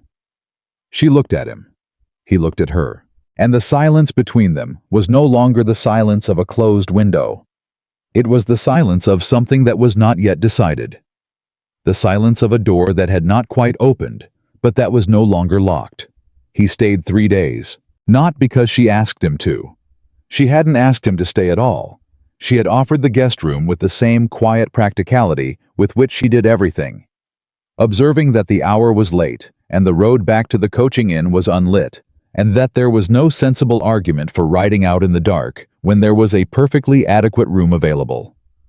He had accepted without reading anything into it, because he had learned finally that reading things into Abigail's practical decisions was the mistake he had always made. She was not a woman who said one thing and meant another. When she said the road was dark, she meant the road was dark. The first evening they sat in the Mercer family's front room. Her sister Margaret had withdrawn diplomatically after supper, taking her husband and their general air of careful observation with her, and they talked about the deed dispute. Abigail asked precise questions, and he answered them as completely as he could, and when he couldn't answer them, she made a note and said she would write to Marsh directly, which he approved without hesitation, because she understood the accounts better than Marsh did, and they both knew it. "The 1804 letter is the key," she said the second time through the legal situation. "Graves knows it exists, or he wouldn't have framed the claim the way he did. He's hoping you don't know you have it. He was right until recently." She looked at the notes she'd made. If Marsh files it as part of the initial response, he already filed the initial response. Then it needs to go as supplementary evidence, before Graves can argue that it's been newly produced. She glanced up. "How long ago did Marsh file?" 8 days. "We have time." "Barely." She reached for the writing paper on the side table. It was there already, and he noticed without comment that there was always writing paper somewhere near. Wherever Abigail was sitting. The same way. There was always a candle at the right angle, and the household accounts within arm's reach. "I'll write to Marsh tonight. He needs to understand how the 1804 letter fits into the chain of ownership documentation, or he'll present it incorrectly, and Graves will challenge its relevance. You should sign it yourself." She looked up. "It should come from you," he continued. "Not from me forwarding your instructions. From you directly with your name on it as the person who maintained these records. Marsh needs to understand who he's actually dealing with." A pause. Something shifted in her expression, not dramatically, not in any way that she would have allowed to be dramatic. Just a small specific softening, like the first given ground that has been frozen a long time. "All right," she said quietly. She wrote the letter to Marsh that evening. He watched her work not intrusively, not with the discomfort of a man who wasn't sure he was welcome, but with the attention of someone who had decided to stop looking away. She wrote the way she did everything without wasted motion, with complete focus, with the occasional pause that meant she was choosing a word rather than accepting the first one that came. She crossed out 2 lines. She rewrote 1 paragraph from the beginning. She read the whole thing back before she sealed it. When she was done, she looked up and found him watching. She didn't look away. Neither did he. "You're staring," she said. "I'm paying attention.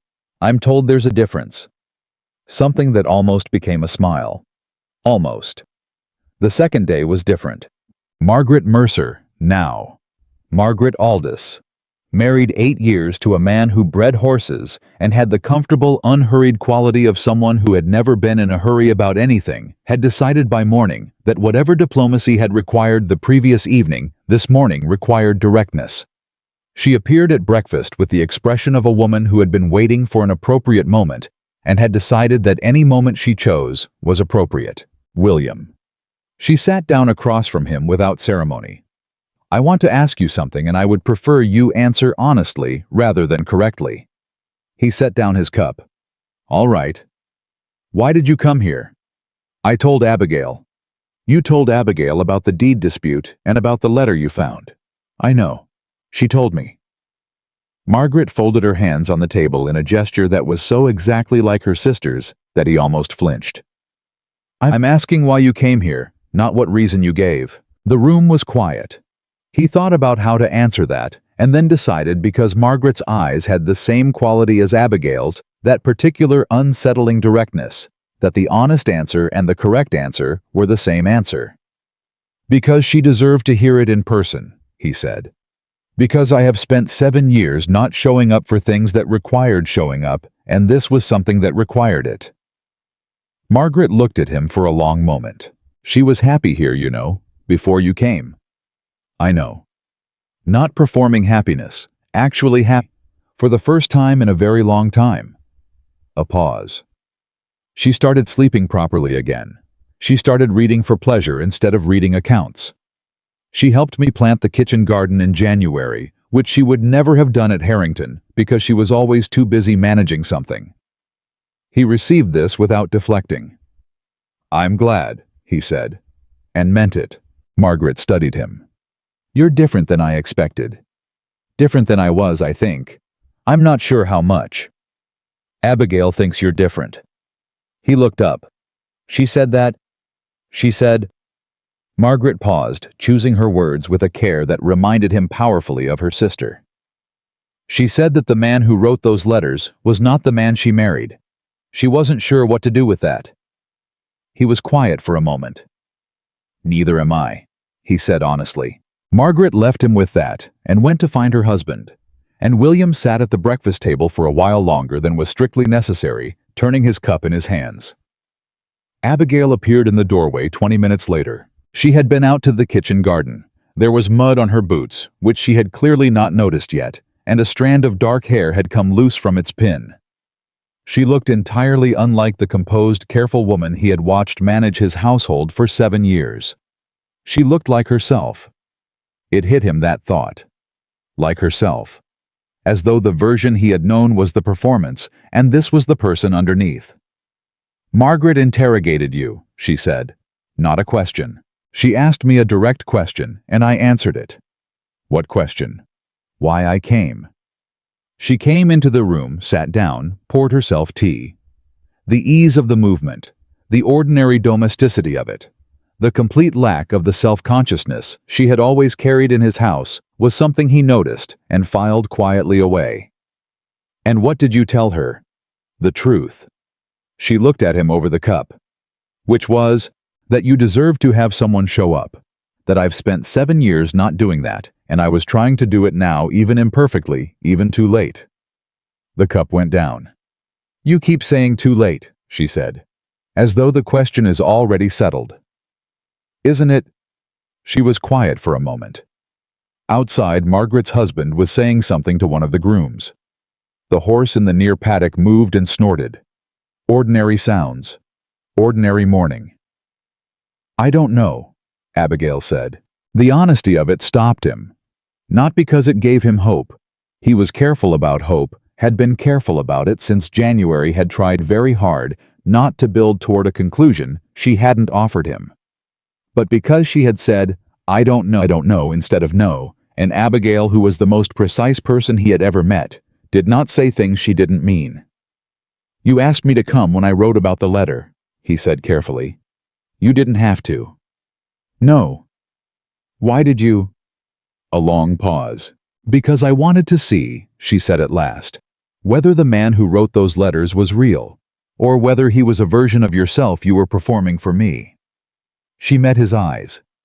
"The way you've always performed. The charming version. The version other people see." "And?" She looked at him steadily. "You're not performing," she said. "I can tell the difference. I always could." A beat. "That's what made the autumn gathering so—" She stopped. "Say it." "So final," she finished. "You weren't performing that night. You said what you actually thought to someone you trusted when you believed no one who mattered was listening. That was real. The way this is real." She looked down at her cup. "I just don't know what to do with both things being real at the same time."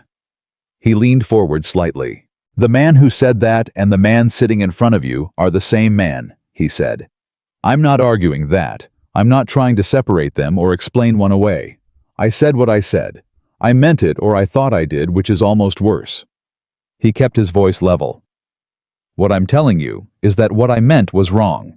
Not wrong in the sense of impolitic or poorly timed. Wrong in the sense that I did not understand what I had, and I made a judgment from ignorance, and the judgment was completely incorrect." She looked at him. "You don't owe me the correct judgment," she said. "You owe me nothing." "I owe you a great deal." "No." Her voice was firm without being sharp. "That is the ledger talking. I don't want to be someone you feel obligated to." She paused. "I never did. That's why I didn't tell you. I know." He held her gaze. "I'm not here out of obligation. I'm here because I read a letter you wrote in 1815 when you were 26 years old, and I understood for the first time that you were a full person I had never bothered to meet, and I wanted to meet her. A pause. I want to know her, not to undo anything, just to know her, if she's willing. The morning sounds continued outside. The horse, Margaret's husband, the ordinary machinery of a household that was not his.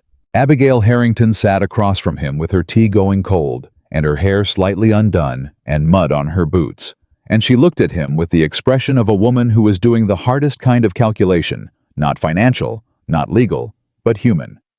The kind where the numbers you're working with are not stable, and the answer changes depending on things you can't predict. And the risk of getting it wrong is not money or property, but something considerably harder to recover from. I need more time, she said finally. You can have as much as you need. You don't know how much I might need. I know. He picked up his cup. I'll wait. The word landed between them with the particular weight of an unfamiliar thing. She looked at him. Something in her eyes that he couldn't quite name. Surprise, perhaps, or the particular expression of someone who has just been given something they had stopped expecting. You've never waited for anything in your life, she said. I know that too. He met her eyes. I'm going to try. He left on the morning of the third day. He did not make it theatrical. He thanked Margaret and her husband for the hospitality. He collected his bag. He went to the front room where Abigail was waiting, standing by the window, the composed posture, the folded hands, but something different underneath it that he could see now, because he had spent 3 days learning to look, and he stood 6 feet from her, the way he had stood when he arrived, and he said nothing for a moment. The supplementary evidence for Marsh, he said at last. If there's anything else in the ledgers you think I've missed, I'll write to you if I find something. I'd like that, for any reason. She looked at him. He picked up his bag. At the door he turned back once. She was still standing at the window. Abigail. She turned. The letter said you fell in love with the man you saw when nobody else was watching. He held her gaze. He's been there the whole time. He was just... A pause. He was just buried under a great deal of foolishness and inattention. He kept his voice steady. I'm trying to unbury him. She didn't speak, but she unfolded her hands. He rode home. The April light came slowly, the way spring always came after a hard winter, tentatively, as though it wasn't entirely sure of its welcome. The fields along the road were waking up the pale new green pushing through the brown. He rode through it and thought about everything and nothing the way you think when you have made a decision, and the decision is not about what you're going to do, but about who you're going to be, and that is not something you arrive at in a single conversation. He arrived at Harrington Manor late on the second day. Caldwell met him at the stable. How did it go, sir? He handed over the horse's reins. Better than I deserved. Caldwell received this with the particular stoicism of a man who had worked with this family for 18 years and had stopped being surprised by anything. There's news, he said. Forsyth has been making inquiries, talking to people in town. Something about the Graves claim he's been in contact with the land company's representative. William went still. Forsyth. Yes, sir. My understanding is that he's not happy about the water rights settlement. He was hoping the Graves claim would, Caldwell chose his words, complicate things for the estate. He was hoping it would weaken our position. That's the shape of it, sir. William handed off the remaining saddlebag. Let Marsh know, and find out exactly who Forsyth has been talking to. He went inside. Mrs. Webb had kept the post. He went through it at the desk, 3 letters from Marsh, 2 from tenants, 1 from a county magistrate, about the water rights matter that appeared to have become somewhat more contentious than he had realized, and 1 letter with handwriting he recognized postmarked 2 days ago. He opened Abigail's letter last. She had written 4 paragraphs. No preamble, no pleasantries. She had gone straight to the point, which was what she always did when she was focused on a problem, and the problem she was focused on was the deed dispute. She had found something else in the third ledger, a record in her own handwriting of a conversation she had had in 1816 with the previous owner of the land company's claimed parcel, a man named Corbin, who had since died, but whose estate was in probate, and whose estate's records could be subpoenaed. In the conversation, Corbin had explicitly acknowledged that the 1804 letter was binding. Abigail had made a note of it at the time because he had said it in the presence of two witnesses, the county surveyor and Bright. William read the paragraph twice. She had found a witness statement that predated the dispute by 2 years in a conversation she had noted, because she had understood at 29 years old that a verbal acknowledgement from the prior claimant in front of witnesses was exactly the kind of thing that would matter someday. She had been right. Someday was now. He read the rest of the letter. At the end, after the legal material, she had written one additional paragraph that had nothing to do with the deed dispute. Margaret says I should be more careful about what I am willing to hope for. She is probably right. She is almost always right about practical things. But I have been careful for a very long time, and I am finding that I am somewhat tired of careful. I do not know what this means exactly. I wanted you to know that I am thinking about it. He set the letter down. He sat at his desk for a long time. Outside, the April evening was doing the thing. April evenings did that particular quality of light that was neither winter nor summer, that belonged entirely to itself, that you only got for about 3 weeks before it became something else. He had noticed it before abstractly. He was noticing it now in the way you notice things when you have learned to pay attention, which was to say completely, and with the understanding that it wouldn't last and you shouldn't waste it. He wrote back immediately. He told her about Forsyth, all of it plainly. She needed to know because the land company's connection to Forsyth changed the shape of the dispute, and she understood the shape of things better than anyone. He told her he had instructed Marsh to subpoena Corbin's estate records. He told her that her instinct to note that conversation in 1816 had in all probability just saved the 40 acres. Then at the end, after the legal material, tell Margaret that being careful is a virtue that has served you well in every domain except one. And in that domain, the one she is probably referring to, careful, has cost you more than it has protected you. I say this not to argue against caution, only to say that I understand if you are tired of it, and that I am not going anywhere while you think. He sent it. 3 days later, Marsh sent word that Forsyth had been formally identified as an interested party in the Graves claim, which meant legally that the water rights settlement was now directly relevant to the land dispute, and that Forsyth had potentially exposed himself to a counterclaim. It was, Marsh wrote with the restrained excitement of a cautious man who had just been given excellent news, a significant development. William forwarded Marsh's letter to Abigail with one line of his own appended. Your conversation with Corbin in 1816 just became a legal liability for 2 men who thought they were going to take 40 acres of Harrington land. I thought you would want to know. Her response came in 5 days. 1 line.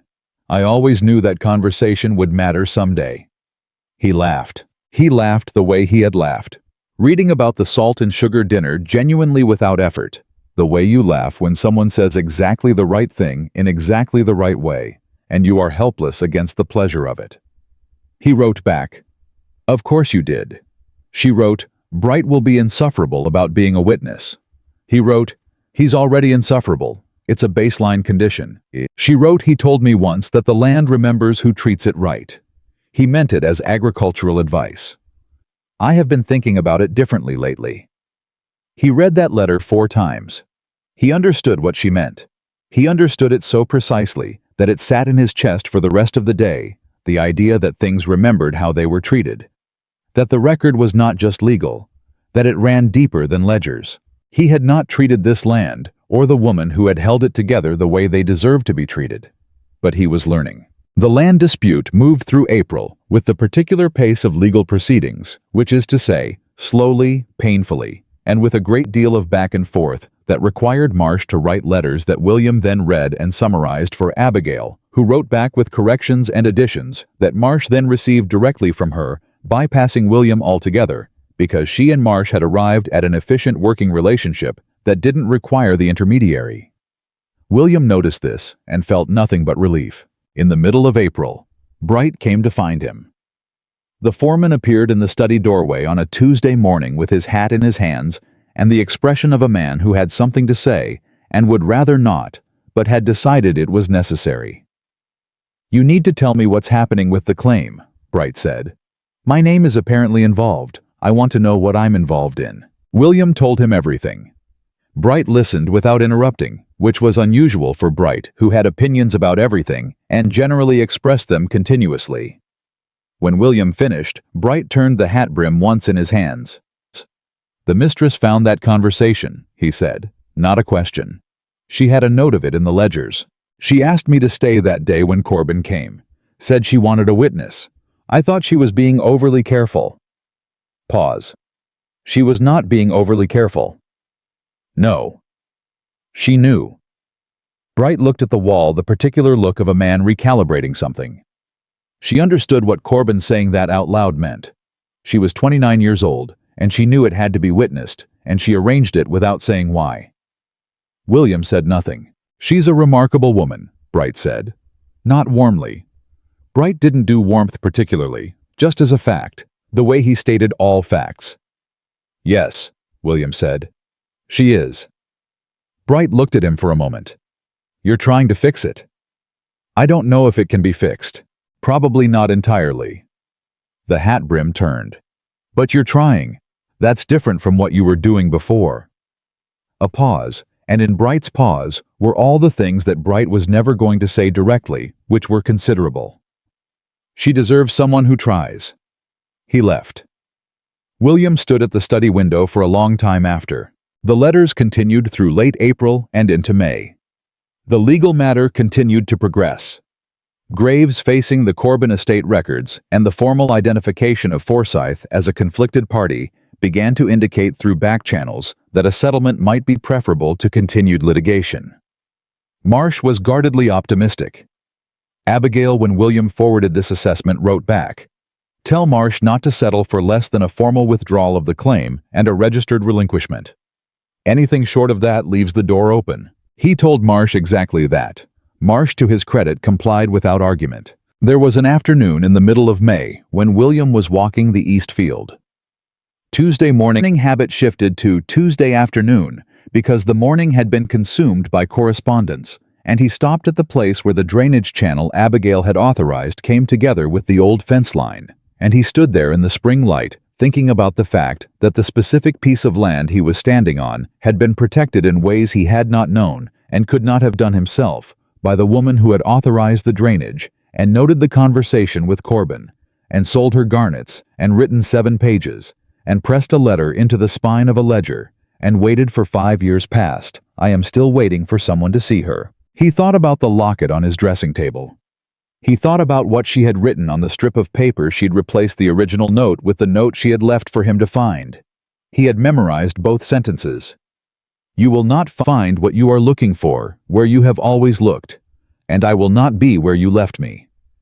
She wasn't where he had left her. She was somewhere between there and here, between the closed window and the open door, between I don't know and something that hadn't yet been named.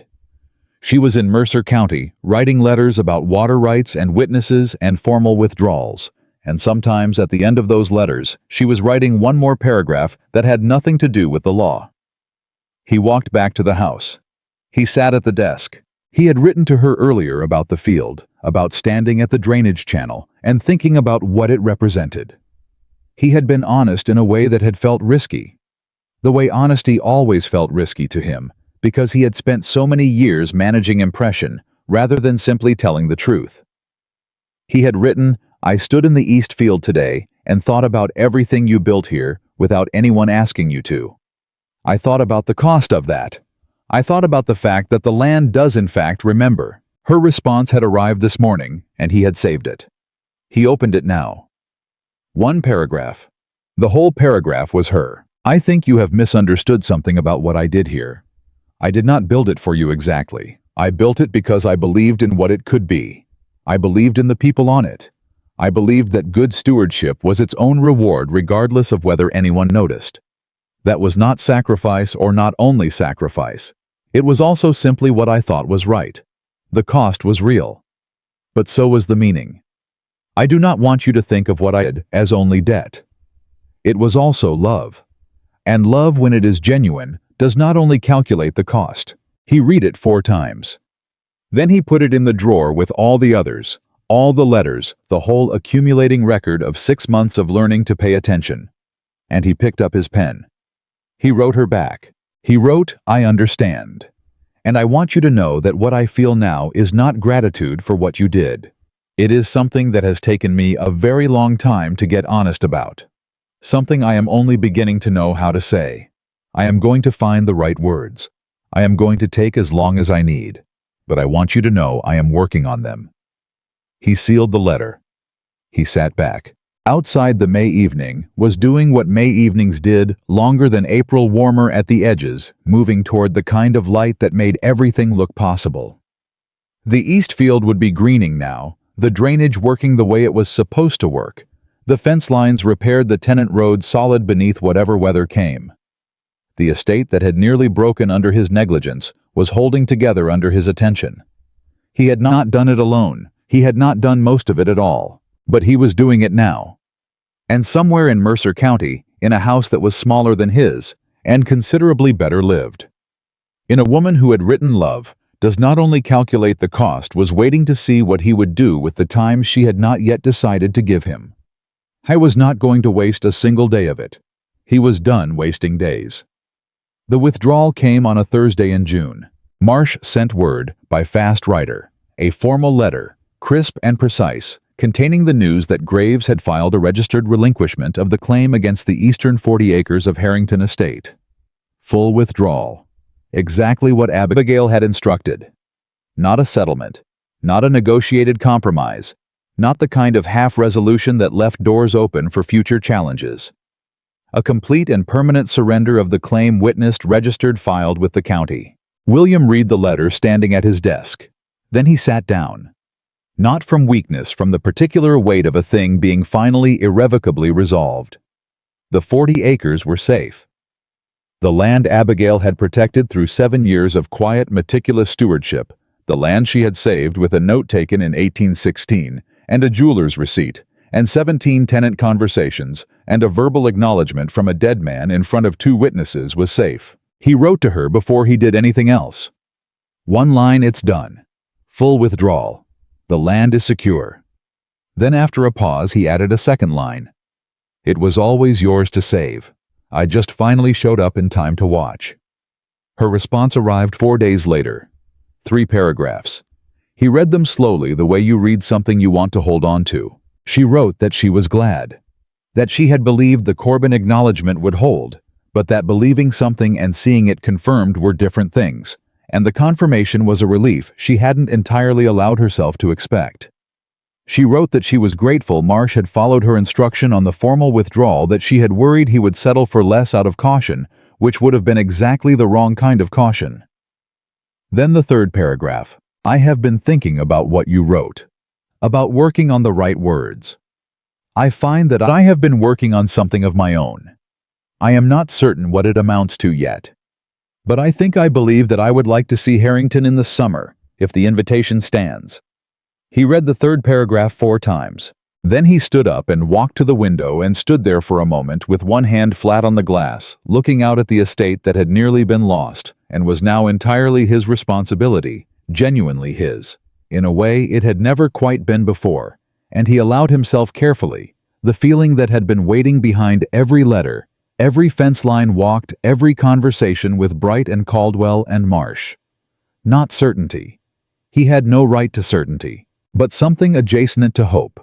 Something that had earned the right to exist. He wrote back immediately. "The invitation has always stood. Come whenever you are ready. I will be here." She arrived on the 14th of July. He did not ride out to meet the coach.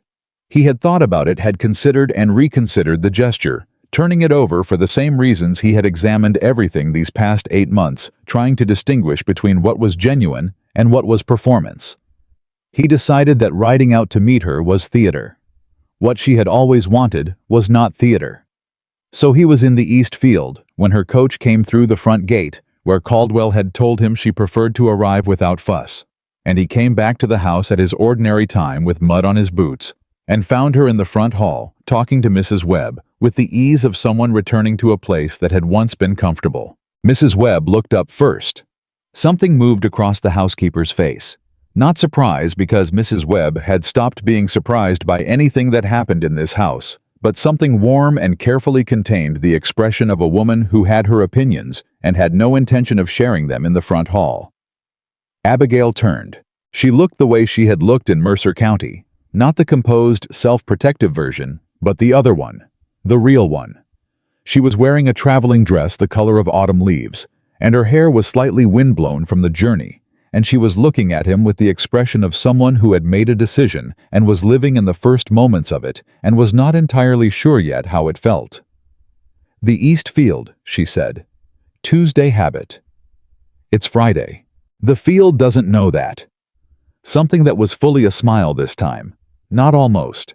A real one, the kind he had only glimpsed before, and was now seeing clearly for the first time, and it was better than he had imagined, which was saying something because he had imagined it a great deal over the past 8 months.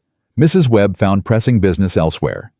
They stood in the front hall of Harrington Manor, the house she had managed and protected, and quietly held together for 7 years. And the distance between them was the same 6 feet it had always been, except that it felt entirely different. Less like a gap, more like the space before something. "I'd like to see the drainage work," she said. "In the East Field, the section Caldwell finished in February. Now. I've been traveling for 2 days. I'd like to walk." He looked at her for a moment. "Your boots will get muddy." "My boots have been muddy before." He went to get his coat. They walked out through the back of the house and across the kitchen garden and through the gate to the East Field, and they walked for a while without talking, because neither of them needed to fill silence with noise anymore, and because the evening was doing what June evenings did, long and gold and warm at the edges, and because some things were better approached sideways.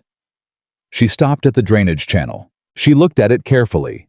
The engineer's attention, the same focused assessment he had watched her give the legal documents and the ledger entries and the letter to Marsh. She was reading the land the way she read everything, looking for what was working, what wasn't, what could be better. "Caldwell did good work," she said. "He said you would notice if he didn't." A short pause. He was right. She turned to look at the rest of the field, the fence lines, the far tenant cottages, the river bend at the eastern boundary. He watched her look at it. He watched her recognize it the way you recognize a place you have been thinking about from a distance for a long time. It was hers.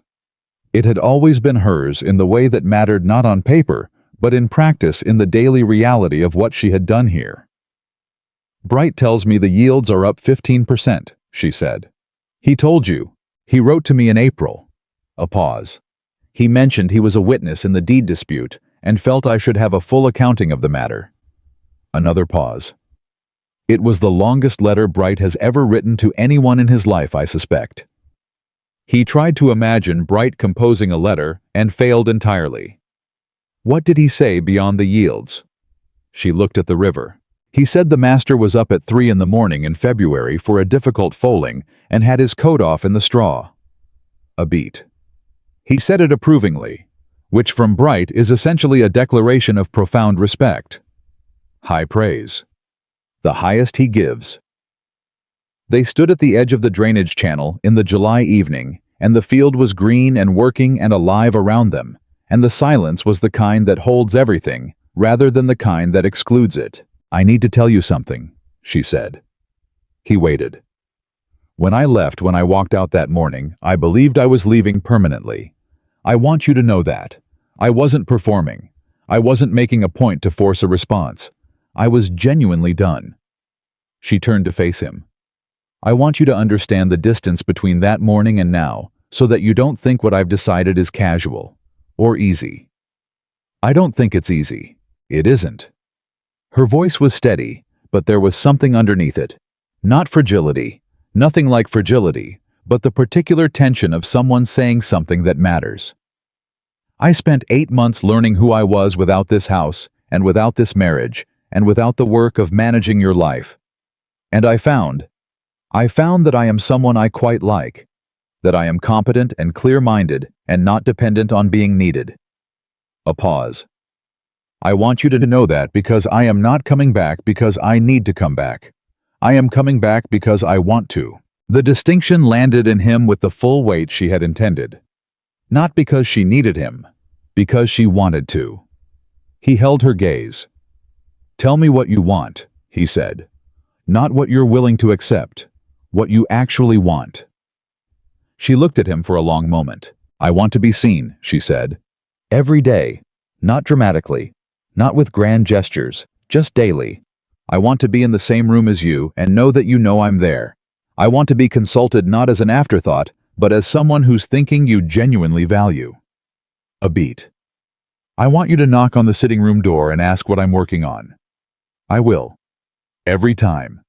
Every time." She looked at him with the measuring directness that was entirely her own, the look that saw exactly what was in front of it and did not soften the assessment.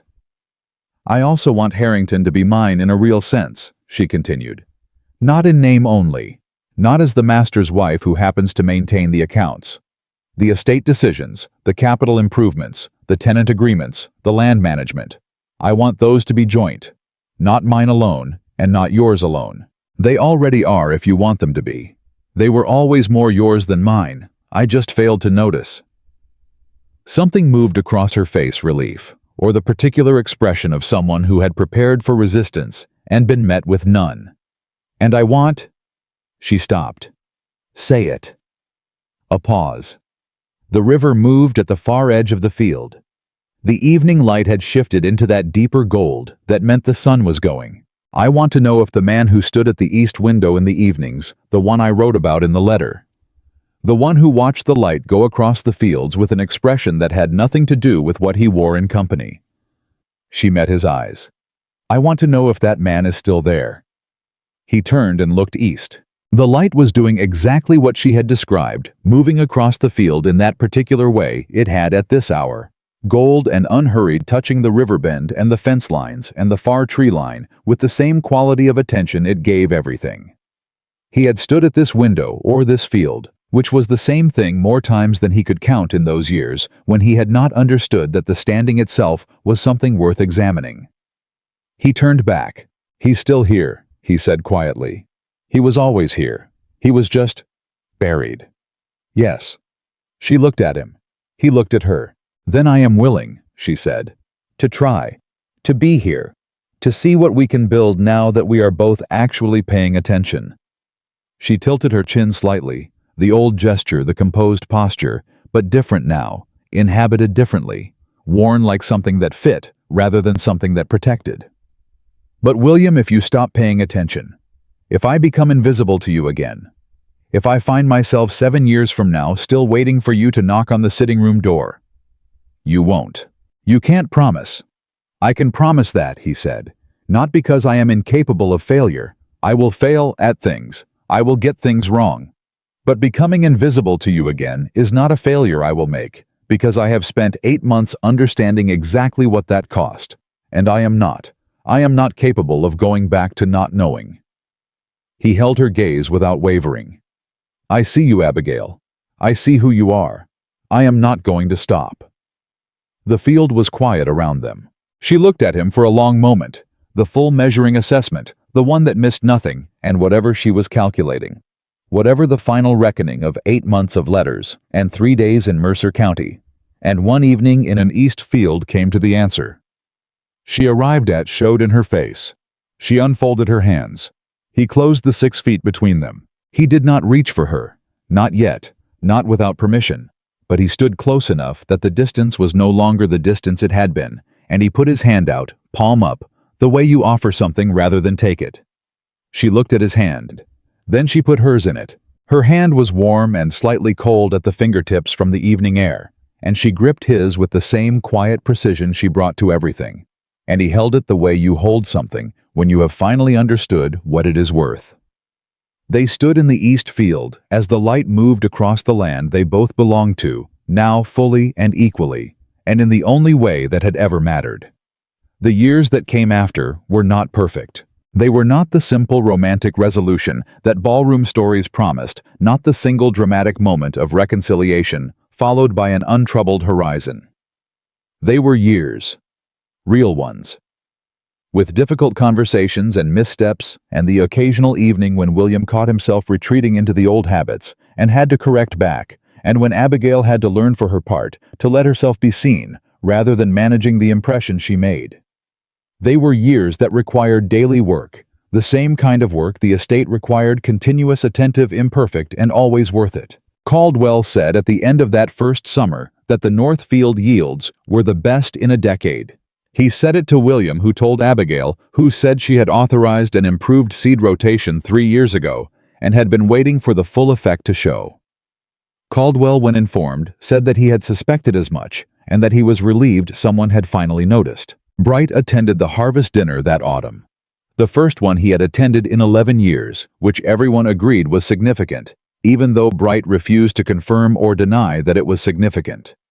He sat at the far end of the table and ate his meal and said nothing for most of the evening until the very end, when he looked across at William and then at Abigail, sitting beside him, and then back at William, and said, with the economy of a man who believed words should earn their place, "Good harvest." It was Bright's version of an entire speech. The deed dispute was fully resolved by autumn of 1818. Forsyth, whose involvement with the land company had exposed him to the counterclaim Marsh had threatened, reached a quiet settlement of his own that involved relinquishing the water rights dispute entirely. William sent him a brief, cordial note acknowledging the settlement. Abigail suggested the tone.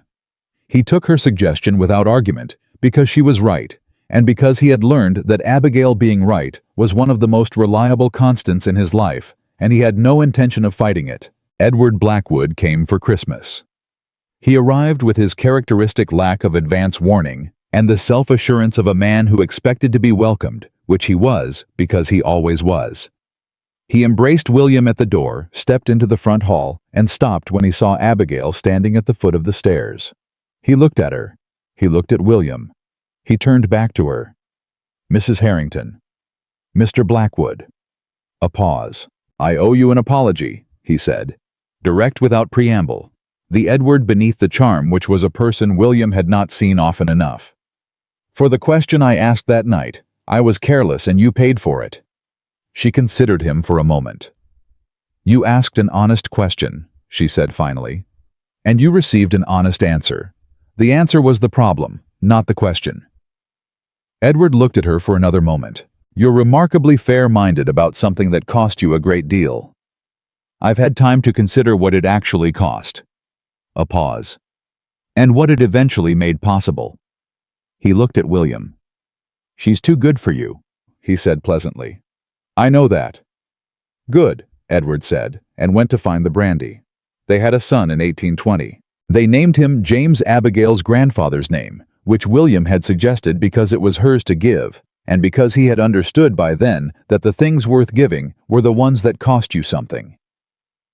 James Harrington arrived in February in the room that had once been Abigail's sitting room and was now a nursery, and he announced his arrival with a vigor that suggested he had inherited his mother's precision and his father's volume in more or less equal measure. Caldwell, when informed, said good.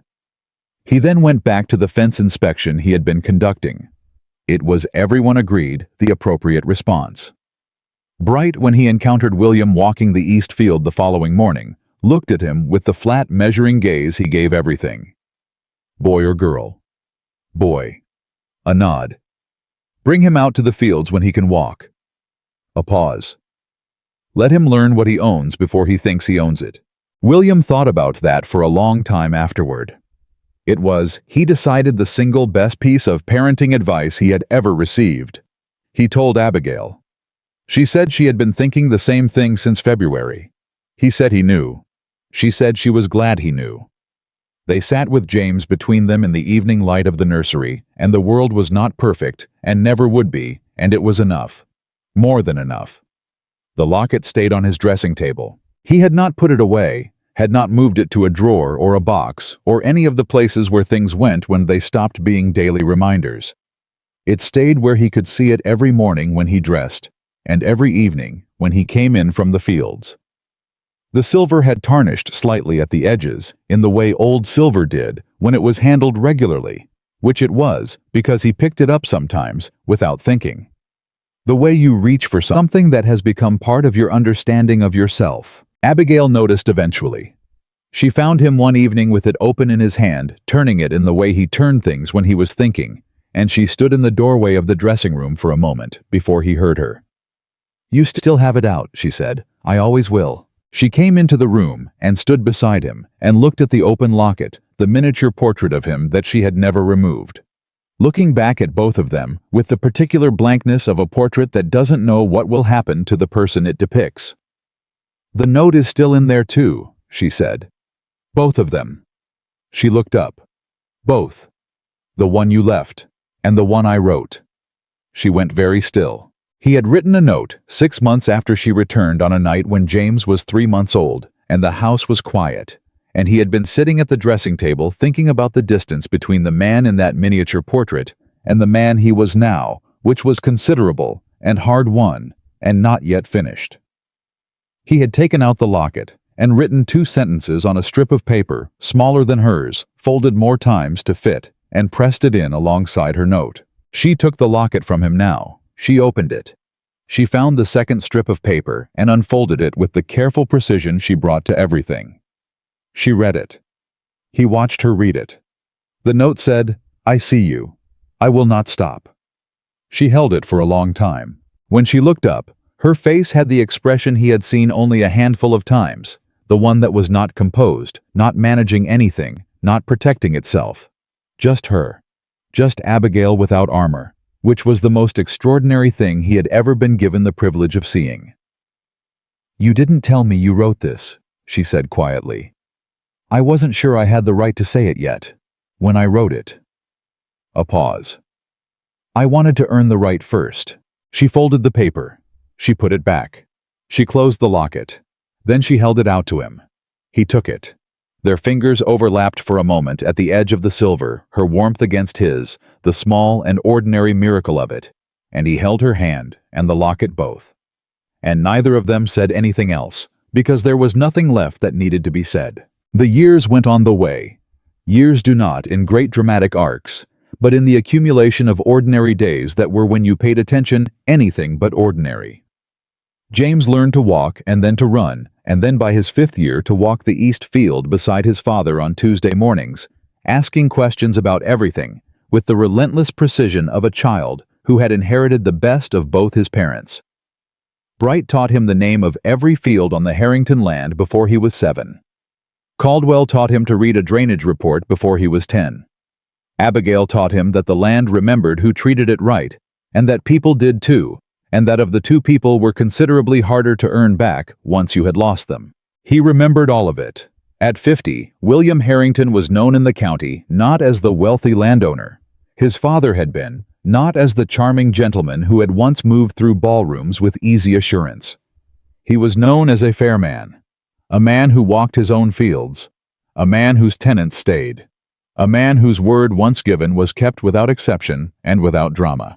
How was known as a man whose wife sat beside him at the head of the table at the harvest dinner every year, not quietly behind him, but beside him, equal in fact, and in the eyes of everyone who knew them.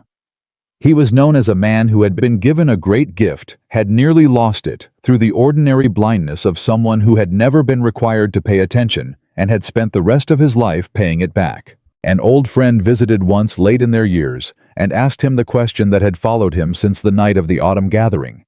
The question Edward had asked the one whose answer had echoed through everything that came after. They were sitting in the study. The fire had burned low. The locket was on the dressing table upstairs where it always was, and Abigail was somewhere in the house, probably at the desk in the sitting room, that was her sitting room again, working on whatever she was working on, and the sound of her moving through the house was so woven into the fabric of his life that its absence would have been like silence after music. "Do you regret it?" his friend asked. Not unkindly, just the honest curiosity of an old man talking to another old man. "The years you lost, the time you wasted." William looked at the fire. "No," he said. His friend waited. "I don't regret losing the years." He turned the word over carefully, the way he turned everything now.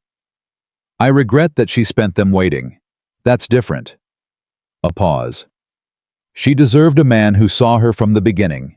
She didn't get that. She got me, which was considerably less than she deserved for a long time. But not forever. Not forever. He looked up. She had the grace to let me become someone worth keeping. I have spent 30 years trying to be worth what that cost her. His friend was quiet. That's not regret, the man said at last. That's something else. It is. He picked up his cup. It's the thing that comes after regret, when you've done something with it. I don't have a word for it. A pause. I'm not sure there is one. That evening he went upstairs. Abigail was at her desk, exactly where he had expected her to be, working on correspondence in the lamplight, with the pen moving in that upright, precise hand he had loved for 30 years. She did not look up. Immediately, she was mid-sentence, and she finished the sentence before she acknowledged him, which was entirely like her, and which he had never once found anything other than correct. He knocked on the open door frame. She looked up. "What are you working on?" he asked. The same question. The one he had asked every day for 30 years. The one he had promised to ask. The one that had never once, not for a single day, felt like a duty, or an obligation, or a performance. She told him. She always told him. And he listened. He always listened. That was all it had ever taken, and all it would ever require, to show up, to look, to ask, and to hear the answer with the full weight of a man who understood exactly what he had been given, and had decided every day that he would not waste a moment of it. The greatest error of his life had turned out to be the truest thing in it, and he had spent 30 years being grateful enough to prove it.